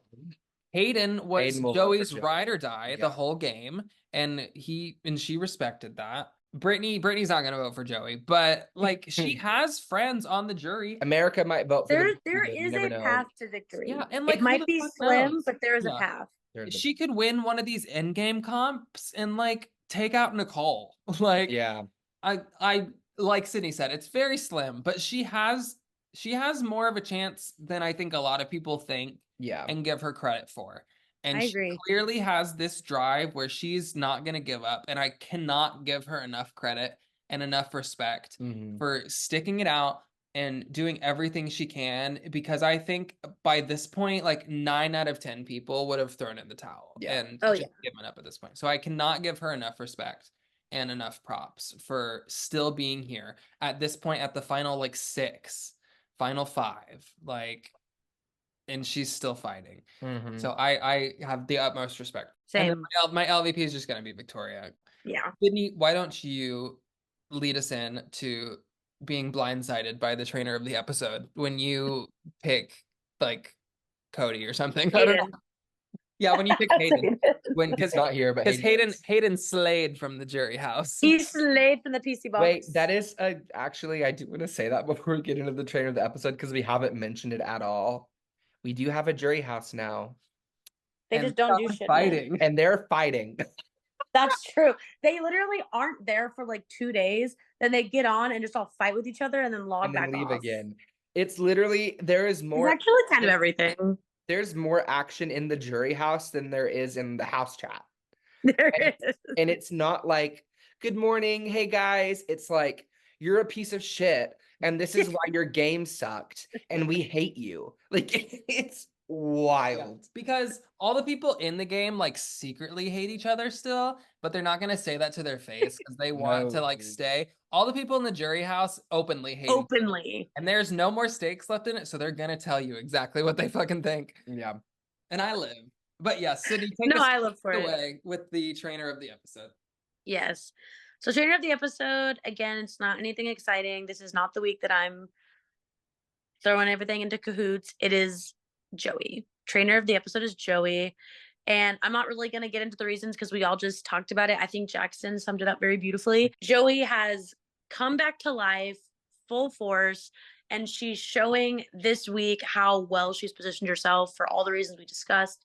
I don't think anybody else really deserved it this week. Like, honestly, if Donnie had played this HOH better, he could have easily gotten it. And instead, Joey gets it. And I love to give it to her. Go, Joey. I would love to see Joey somehow win this season. Like, she's not my like the person I want to win in terms of like, I think Nicole probably is the most satisfying winner in terms of like gameplay and like narrative. But I do think the narrative of Joey getting to this place, getting to final 2, and then somehow winning would be fucking incredible. Yeah, so I think it'd be weird to have Joey win over Cody, Amber, or Nicole, or even Donnie. No, it would make no sense. It'd make literally no fucking sense for the season. But I would be kind of gag. But it would like, be, I would live. But I would but live. it would be fun. Like, I could see a path where Cody and Joey somehow end up together and people vote her over Joey or Yeah. over Cody. Because Cody's pissed off people. Yeah. Because Cody's pissed a lot of people off, you know? Yeah. And like Caleb, Hayden, and probably Don. Well, I don't know. Anyway, we won't get into it. But we do have to say now, because we decided to include it in this episode or not next episode, that at Final 6, Victoria does walk. So it cancels our Final 6 week, and we jump into Final 5 with Donnie and Amber and Nicole, Cody, and Joey is our Final 5. And Donnie is still outgoing HOH. And Donnie is still outgoing HOH, and he would have been outgoing HOH at Final 6. And there's no double. The And double's been it canceled. canceled the double. So Victoria basically just canceled the double, took place of the double, and we'll go from there. But we do need to mention that because obviously that is someone literally leaves the game, so it's big. We have decided that Victoria will not be on the jury, not be serving on the jury. And so America now gets a jury vote, which hopefully that means you need to be listening to the podcast. So you have the 411. It's a horrifying prospect, isn't of what's going on. Yeah. So there you go. There you have it. It's in your hands now. Please God, listen to the podcast and make an informed decision. I'm begging. Hi Mo. I'll post more Mo You can do what pictures. you want. Or you can It's your make vote. or you can make your own decision. I honestly think I'm happy with any of the No. Final 5 at this point. I am too. I really am too. It's a like, really- honest to God. It's the first time I felt that way watching a season of BB Rewinds in a while. Yeah. No offense to our Final 5 of past, but like legitimately, I could see a pathway for any 5 of these people winning, and I think all of them would be good fun winners. So No, yeah, like there's literally not think someone that- in this cast who's flop. So I'm I like, if think- you win, you've ruined the season. It doesn't happen. I think it says a lot about, Jackson was talking about it earlier, of how we may have had like more impactful characters earlier newbie seasons, but I think the consistency and the depth of this newbie Yeah. has been really, really good. And I think that's echoed in our Final 5. So now it's time to rewind, as Jackson says. He always says it in that voice. It's time to rewind back to other rewind seasons. And so we're going to talk about our favorite Cycle 10 and Cycle 11 moments, or moments that we thought were notable and needed to bring up. I will go first. I have a couple of different ones from the few. I'm trying to figure out which one I'm actually going to do. I think I do want to talk about my ride or die from BB Rewinds 13. God bless her. Katie, our winner of Rewind Your Games. Angie. Unfortunately, Cycle 10 is a deadly cycle for Angie and BB Rewinds because Angie has gone out in Cycle 10 both times she's played. and Katie and Angie are just like an iconic BB Rewinds player. So I feel like we just kind of like one of the faces of BB Rewinds. So I feel like we kind of have to talk about that. Like the eternal America's favorite player, like America's sweetheart, beloved Katie, ended up going out both times. Cycle 10. The first one was Zero Gate, where Angie would have won the final 3 HOH and accidentally put an extra 0 on her answer and then lost and was evicted, which was pretty rough in season 10. And then in season 13 was the Pandora box twist, and it ended up saving Shelly, who was kind of the house target and the house pariah at that point. And I flipped on her and ended up evicting her. Season 10, unfortunately, killing America's sweetheart again. For Cycle 10, I am going to bring up Graham's trauma and talk about Big Brother 8, in which it was the final 4, and we did the ever famous Zing party for Final 4.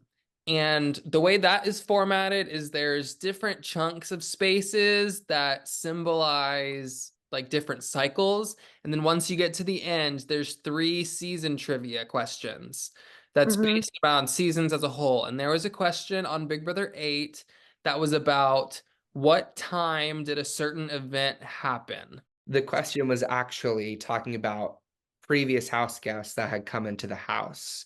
But because it happened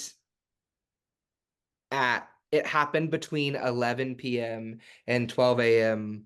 CST my time, which is technically the next day EST time because it would have happened 12 a.m. to 1 a.m. EST. So that is what the question was. You may proceed. Yes. And so Gramber gets confused as to what day a particular event happened. I was not confused. I knew it from my time zone anyway. And so but it was like a multifaceted question. So it was like all of these different things and then what day they happened. And so you could only say if it was correct or not, like just as a blanket statement. You couldn't be like, this one and this one is wrong. You had to be like, Right. you are completely correct or you are completely incorrect. And so I was judging and hosting the competition. And all I could say was at least one or more are incorrect. And it just kept being wrong and it kept like being progressively worse. And he eventually got it and moved on. But by then the damage was done. Yeah. And it was quite literally the only fight that Graham and I have ever gotten into in our entire relationship was based on the judging in this competition. And then he was infamously evicted by the hands of Danielle. But it's okay because Far too soon. Amber came back for season win 15 and slayed it all and redeemed himself and won Zing Party, and it was great. I also want to briefly for cycle 10, I want to talk about Big Brother Rewinds 11 because again, it's my favorite season of Rewinds. I could talk about it for hours, but throughout the entire season, obviously everyone was in cliques, and there was the athletes clique that were like the sporty people who were like good in competitions and stuff. So the captain for the athletes clique was Steven from Big Brother 10, the reverse cowboy. And he, even though they were on the same team, Steven and Lydia fucking hated each other. And they were going at it all season, but for the first like half of the season, they couldn't even target each other because if one of them won HOH, then they had click immunity and couldn't be targeted anyways. So it finally gets down to final 7. There was the craziness of last round where Zach got flipped on and voted out 3-2 by accident. Yeah, Steven does as Steven does and wins head of household, and he can finally target Lydia, especially since Lydia was one of the people left out of the Zach vote. And it finally just comes to a close. And the perfect thing, the only thing I asked that entire season regarding the two of them is that whichever one got evicted first, it had to be at the hands of the other to like complete the cycle. And that's what happened. Steven won HOH and evicted Lydia, and it was glorious. And Lydia went out in a blaze of glory and just absolutely smoked everyone in her final words and fucking hated Jeff and Steven, and it was lovely. Okay, cycle 10 and BB6 and BB7, BBR6, BBR7 was fucking crazy. So essentially, cycle 10 for BBR6 was another double eviction, and it was where Shanks faithfully left the BBR6 household. It was very tumultuous. Was that the screwdriver competition? Yes, it was. Yes, that was the double eviction competition that we brought back in season 15. That was a mess. I remember that night vividly because sitting in my apartment. That veto alone took about 2 hours, and the sheer level of headache that I had after hosting that veto competition was terrible. We sat at the kitchen table and Jackson had paper and pen, notepad out, trying to keep track of what was going on. It was really for 6? It was so bad. Yes. Yeah, see, because what happened was it was the two sides of the house. It was me, Howie, Yvette versus Sarah, Kesar, Janelle.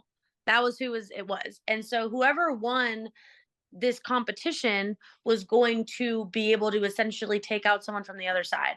And it came down to Yvette and Kesar, right? Yeah, because Kesar was the one that was off the block because Janelle and Sarah were nominated. Yes. And so if they threw to Kesar could win the veto and take one of them off, and then they have 2 votes to evict the replacement nominee. So me and Howie are throwing everything to Yvette. So it's literally like Yvette or Kesar is gonna win, and they keep doing the same fucking like hangman shit. We're not gonna get into it, but anyway, it was like one last question. One of them's gonna win and decide the fates of one of the sides of the house, and the last word was screwdriver. and Yvette wins it. She saves Awa Awa from possible eviction or probable eviction. And then it's Janelle versus Sarah. Sarah's obviously going home. Sarah is scrambling. And I remember there's a moment between me and Sarah where Sarah's like, you know, like, oh, like, you're don't, like, why would you want to be by yourself? Like, I can be your partner. Like, I've lost my partner. Like, why would you want to be between two pairs? And I was like, that's actually like a perfect position to be in. Yeah. So I'm gonna evict you. And then she was like, okay. Which I understand. Shanks was dealing with it, that fucking game, whatever. But so Sarah goes out, very iconic, very slay. Not for Shanks, but for me. And then BBR 7 cycle 10 is another double eviction. And this is after the tumultuous eviction of Laura. So Laura has just had a like 4-hour long fight with Cole in DMs with Julia. So Cole is like reeling after having this huge fight with Laura. Laura's like, don't even send me a goodbye message. And then we immediately go into the double. And so Cole has done, like, I learned this after the season was over. Like, he did all these like mathematics about like, okay, I need to be closest to Ashley so that Ashley chooses me over Elizabeth, and then blah. Like, I was just like, blah da da da da. This is great. Laura's out. Like, this is awesome. So it literally ends up being worst case scenario for me, Elizabeth, and Julia, because Ashley wins HOH, and then Zoe wins POV. So Zoe was gonna go home if Zoe stayed on the block. And instead, Zoe wins POV. And Zoe like does not even know how competitions work. Like, this competition starts and it's like where you click on a reaction emoji to go into a room of a certain color. And when it started, like, she could not even figure out how it worked. It was She kept- amazing. I was there It was live when fucking it incredible. happened. And because everyone was like, what the fuck are you talking about for the competition? And so they were like, we can do like a practice run. And so Yes. you guys do a couple practice runs, and Zoe has no fucking idea what's going on. No clue. And No so they fucking clue. go into the competition, and she ends up winning. And I Winning. literally was at my house like screaming. It was so good. amazing. Zoe slayed, not for me though, because Zoe wins, and that means that Ashley, who has rebuilt her relationship with Julia, is gonna keep me and Elizabeth on the block. And this is obviously a horrible scenario because that means either me or Jeevan are 100% leaving. And I'm pretty sure that I'm leaving because I know obviously Julia wants me to stay, but we have no idea what Zoe's doing. And it's like, we literally obviously have minutes. It's a double eviction. I'm telling Jeevan, like, oh my God, I'm so sorry. Like, I hope you stay. Jeevan's telling me, like, no, I'm so sorry. I hope you stay. I'm like literally crying. And Zoe suddenly separately to me and Cole in our DM said, are you close with Lori? And then to me, are you close with Julia? And we're like, we neither of us know how to answer that question. Because at this point, no one knows how close we are, even at this point. So I think I say, like, I'm pretty close with her. I don't know. I don't even remember what Cole said, but whatever it was, I guess it satisfied Zoe enough to evict Jeevan. Because if it had been a tiebreaker, Ashley would have evicted me. Yeah. So Jeevan, AFP, deserving, our king, who shits his pants, he goes out in a horrible way on the block against me. And it was a lot. But Is this the cycle where they had to convince Ashley, like, if you put blank on the block, they will be evicted and go home? And Julia lied yes. to Ashley. Yes. Yes. That has to be. It was so dramatic. Because that was all I remember. Because the renom had to be either Julia or Elizabeth. And Yes. Elizabeth and Ashley were like really close. No, they were close. It was just that Julia had done enough work with Ashley in the last 2 cycles to make up for it. And Julia had like fake copy paste from Elizabeth saved to like try to make the case that like she was like Julia's a better ally. Like, it was, Cole had all of this planned out, and I was just like la da da, let's do this double, guys. Well, it like, was also they were both telling Ashley that they would evict you. Yes, and they're both lying. And they're both lying because they're going to evict each other and guarantee that either Elizabeth or Julia goes home. But they're lying their asses off to Ashley. They're just trying to lie about who's going to be the renom. Yeah, exactly. Yeah, and I remember it specifically because Ashley's like, all right, Julia, I trust you, and puts up Elizabeth. And then Elizabeth, one of Ashley's if not Ashley's number one ally, Literally. goes home and she's like, I can't believe what? It was so dramatic. It was literally like I have never had a more emotional moment in an org in my life. Like, because it's literally like Cole is also emotional because he had this huge fight with Laura. And then literally like every single moment of that double was so tense and so fucking crazy. And I thought I was going home. Screaming. And then I thought, trying to yeah, convince. I mean, you could not ask for more from a double. So definitely like an amazing double, but to experience it was not pleasant because like I thought I was leaving and then I was like, I'm either going to lose one of my literal 2 number ones. So okay, cycle 11 moments. Cycle 11. I'll go first. I want to talk about Big Brother 9. This cycle is the final 3. Basically the core alliance of Chelsea, Joshua, and Jen have basically run the entire game.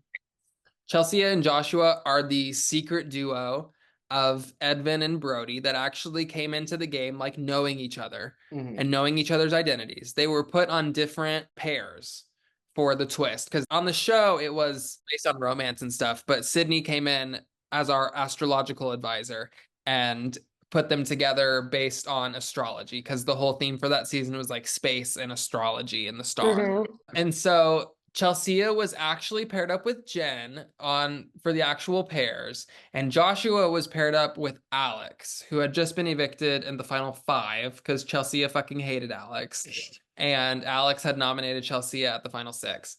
So Alex goes out. Amanda was like kind of the last one left over, and so she flops Zingland and gets evicted. So it's the final 3 of Chelsea, Joshua, and Jen. Lo and behold, Jen DeTurno, famed BB Rewind's runner-up winner, 2-time AFP, on her first season, wins final HOH. She's gonna split up the power duo. Like, finally. She doesn't know it. She has no idea. They haven't told anybody. And Jen thinks that Joshua has the better social game.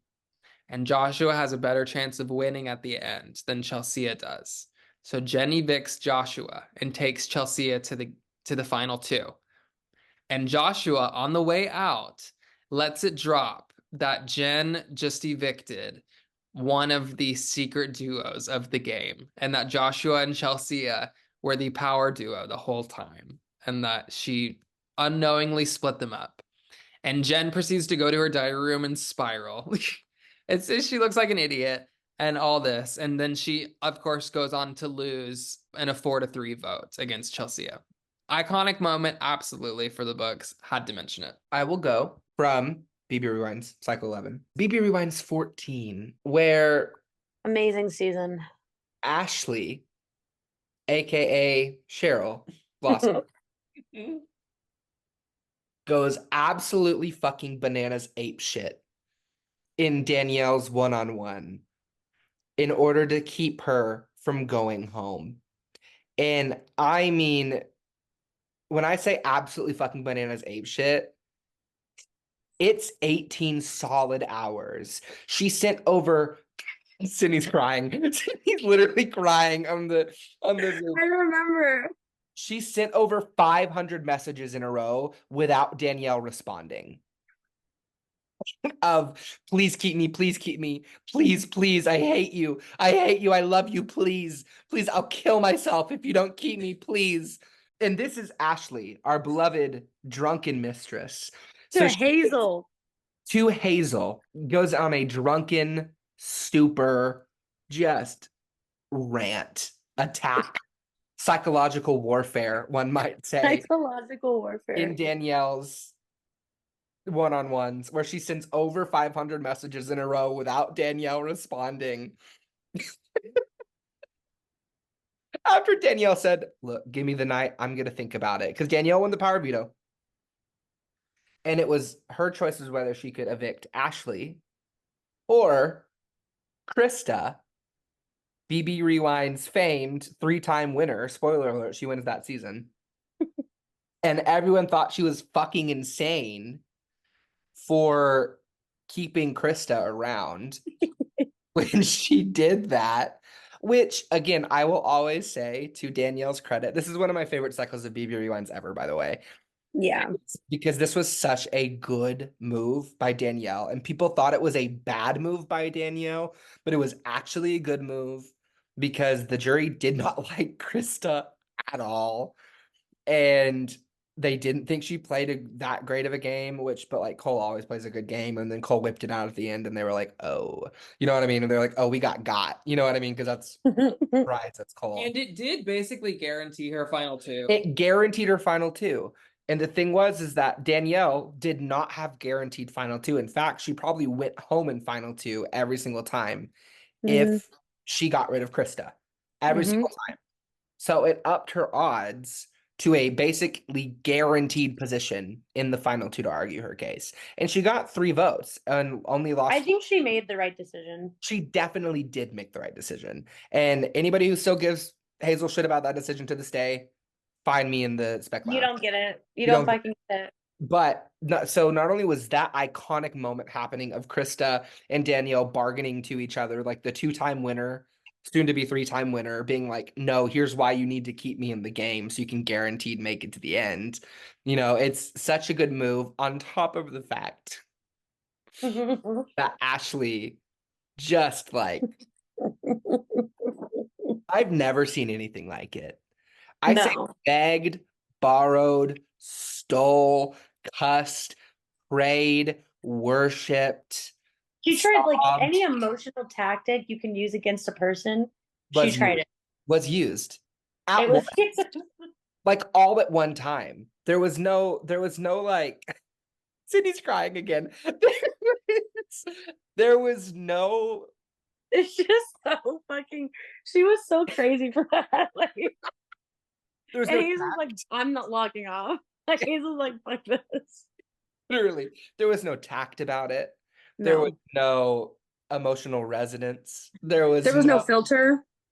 It literally, messages literally went like, I love you. Please keep me. 2 minutes go by. I fucking hate you, you pig. Why won't you answer me?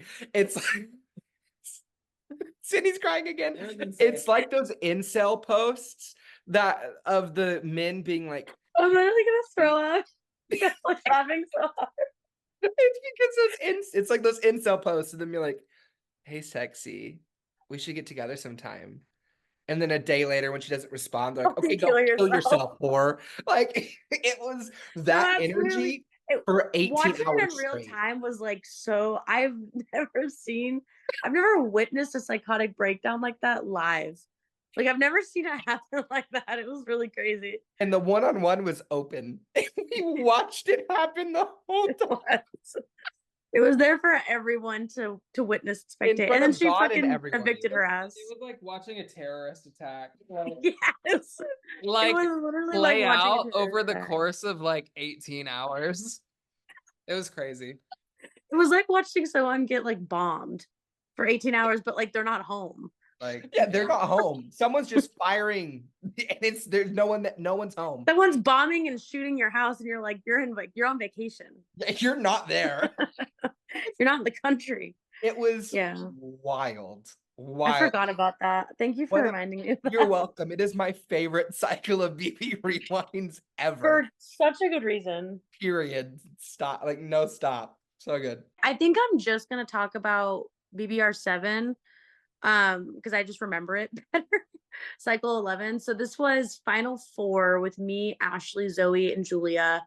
And the HOH's escape room, and me and Zoe DNF, naturally. Hated it. I got stuck on some fucking question where I had to count fucking snakes, and I couldn't count them right.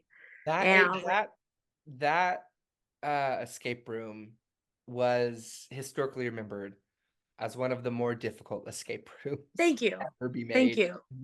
Thank you. After that, you are the reason that my escape room was easy in the season afterwards. Like, I guess if people have never watched me play, which has probably happened because I've not played a lot, but like people like maybe think I'm exaggerating when I say like I fucking hate competitions and I'm not good at them. It's not an exaggeration. I I've never finished okay, that's not true. I've now finished one escape room, an easier one in Pixel Brother because they made it shorter. Honestly, for me, they did that for me. I DNF'd both BBR escape rooms. I think I DNF'd both Zinglands. Like I just don't, it's not for me. So anyway, final four, Ashley's outgoing, so she doesn't compete. So Julia wins. Cole would have won no matter what, even though Cole's amazing, but me and Zoe both DNF. So like he would have won by default. And he did. And yeah, so then Cole wins, Julia wins HOH, and then it's Zingland. And the reason I remember it is because Cole was like, Sydney, like, you have to, like, come on, like, we really have to study. So like there's like this like psychological warfare moment where he's like sending me like trick questions, like, would Zoe evict this person on this basis? And I'm like, no. And he's like, wrong. Zoe just got a perfect scroll. Zoe just got a perfect roll. She's 10 points ahead of me. I was like, fuck. So like he quizzed me. Boot camp. It was yes, like literally Zingland boot camp. It was so funny. And it's all funny because I still DNF'd, I'm pretty sure. Zingland as well. It was for nothing. It was for nothing. But I did appreciate his effort. And so then yeah, I DNF again. I think Zoe might have also DNF'd, not sure. But anyway, Cole, yeah, Julia ends up winning POV as well. And then obviously, because me and Julia are besties and we're both taking each other to the end, Julia uses POV on me so that I have the final vote. And then we, as in me and Cole, are like, we should evict Ashley because it was just all around the best idea. Like Ashley was too big of a social threat, too big, and she was actually good at competitions. And I will say another funny moment is I didn't get to vote in the final four, obviously, because I was evicted the first time as fourth place. So this time I got the vote, and I forgot that it was like the one vote. So I said in my subs, I vote to evict, and they were like, do it in the fucking ceremony. So I was like, right. So yeah, it was an iconic week for me of doing absolutely fucking nothing, but still slaying. Shout out Ed, Ashley, 2-time fourth place. Shout out Ed. All right, I will now let Shinx have his moment. This is your moment. Have it. Yeah, and Shinx we'll have our little Shinx corner moment right now where he can give his own thoughts on MVP and LVP for the couple cycles we're covering, and he will also give his favorite moments. Hello, Shinx here, coming to you from the future because I had something come up during podcast recording and couldn't be there. But I am here to bring you my MVP, my LVP, and my favorite Cycle 10 and 11 moments. So my MVP for Cycle 10 is going to be the one, the only, Cody California. I think he got out of Ghost Week very, very, very well with Hayden going out, because that was probably his best bet and what he wanted. And it's freed up Donnie for him to have thus far, which is like really good for Cody because he needs Donnie in his back pocket. As it says in Sydney's power rankings, level rankings, everything that could have gone right for him this week went right, and he didn't have to do much to get it. And now Nicole's the one getting all the flack for winning all the comps and never going on the block and giving people awful bad news while Cody gets to look at the good guy. Like, yeah, finger snaps for Cody. Now, my Cycle 11 MVP is going to be, no surprise here, the one and the only Miss Nicole Franzel. Because I love a clutch veto win more than anybody else. I would know. I've got like 8 of them. I know she was in danger and was very likely going to go home if she did not win that veto. But who cares about ifs? She won. She was the target, straight up, which is a little stonks now, but she clutched it up. She got her veto, and she's safe. Good for her. I will always expect a clutch veto win. I will always expect a clutch comp win in any scenario. Even if the gameplay that led up to it wasn't the greatest, sometimes you're just a comp threat, and people are going to want to come after you. There's nothing you can do about that, you know? You know. Okay, now, both of my favorite Cycle 10 and 11 moments go hand in hand, and are both from BBR15. But before I get to that, I do want to mention just very quickly, a few things. Where in Cycle 10 of Big Brother 12, we crowned Rachel, aka Miranda, as the winner of Big Brother Rewind 12, our most cursed season. So finger snaps for Miranda. And then in Cycle 11 of Big Brother Rewinds 2, our very first, we get Nucleo, aka Krista, getting his first win of 3. Because of course, the white man has 3 wins. Nobody's surprised. And in Big Brother Rewinds 10, we have April, aka Alice, getting her win. The first woman to go without going on the block all season. 2-vote child, perfect game. And yeah, finger snaps for Cole and for Alice. Snap, snap, snap, snap, snaps. What we really have to boil down is Big Brother Reruns 15, where cycle 10, we have the pressure cooker, where we broke the record. Yay us. We did it. It only took like 20 hours and some fucking change. But yeah, we go in there. It's a lot of fighting. Clementine just been betrayed by Isabel and just beat the shit out of Badana Waddle Dee on the way out. A whole mess. We get in the pressure cooker. The jury is like beating me and Somber's asses specifically, saying, "Stop sheeping for Isabel and Tiny." Da, da, da, da, da, da, da. And then Tiny, Hazel, of course, arguing with Allie the entire time while Allie, aka Aaron, is trying to give her props because that's just what Hazel does. Hazel did say she was trying to fight to lower her threat level, which I'll give her props for that. But yeah, pressure cooker goes on. I was just chilling, watching Guardians of the Galaxy Volume 3, trying to keep myself awake, and did, because I needed to be in there for as long as I could. And it was getting to like 1 p.m. at this point. I hadn't slept. And I was like, okay, I don't want to accidentally win. Because if Aaron dropped, I think that Clementine and Tiny would have both dropped immediately and stuck me as the winner by default. I didn't want to win. I didn't want to be vulnerable in the final 7. I was not taking that chance, because we'll see why in a minute. So yeah, they tried to make me stay. I stayed on for like an extra hour longer than I wanted to when we got to the fucking minute phase. And then I was like, yeah, no, I can't do this. I won't do this. I don't want to win. I'm good. I know none of you are going to put me on the block. I don't give a fuck what happens anymore. And I dropped out. And an hour later, Hazel wins and Jake's back in the game. Yay me. But then poor Hazel. Poor Hazel. That HOH win would be her last, because we're going to cycle 11, where we all just, the Kremlins, because apparently that Kremlings or whatever is the enemy of the Kongs in the video game or whatever, the entire final 6, I think this is made by Blaze, if not by Alex, somebody straight up made an everybody but Tiny Alliance. And after I threw Natra loose, Natra shoot, whatever the fuck it was called, and Alex wins their HOH. She does Jake and Aqua, Clem and D, however you want to call them, if I'm not mistaken. And it's like, hey, we're all gonna backdoor Tiny Kong, right? And we're all like, yes. So we get in there. I didn't need to, because that veto draw, let me tell y'all about this fucking veto draw, because we needed Hazel to not get picked. Just straight up. We can't have her get picked. But the veto draws were going good. And then we get to Badana Waddle Dee, who gets House's choice. And at this time, Aqua was in the middle of a cast reveal for the org that he hosts. And I was watching him do the cast reveal. I'm like, yo, I can't even tell him to go on the D account right now, because that's immoral and illegal and wrong. So I just like had to get him. If you remember the funny picture of me and Keen spamming Jeevan in BB6 to get him online, I was doing that to D. I was spamming Aqua, like, please, because if he didn't pick, it would have re-rolled, and Hazel would have probably gotten put in the veto, and it would have been just a fucking wash. But he came online, he picked whoever the fuck he picked, it didn't matter, Hazel was out on the veto draw, and we were like, yes, the week is over. And then we see it's a fucking face morph, and I got cocky, and I was like, oh, this is my chance to finally win a face morph, so I just fucking hauled ass, won the face morph, took Jacob. This is the first time in my org career that I have used the veto on someone that is not myself. I've either saved myself or discarded throughout all my orgs until now. I took Jake off the block, we backdoored Hazel, and out she went. I think that was legitimately a 2-day cycle, which is like insane that we did that. But yeah, that's all I have to say. This is my little Shink segment.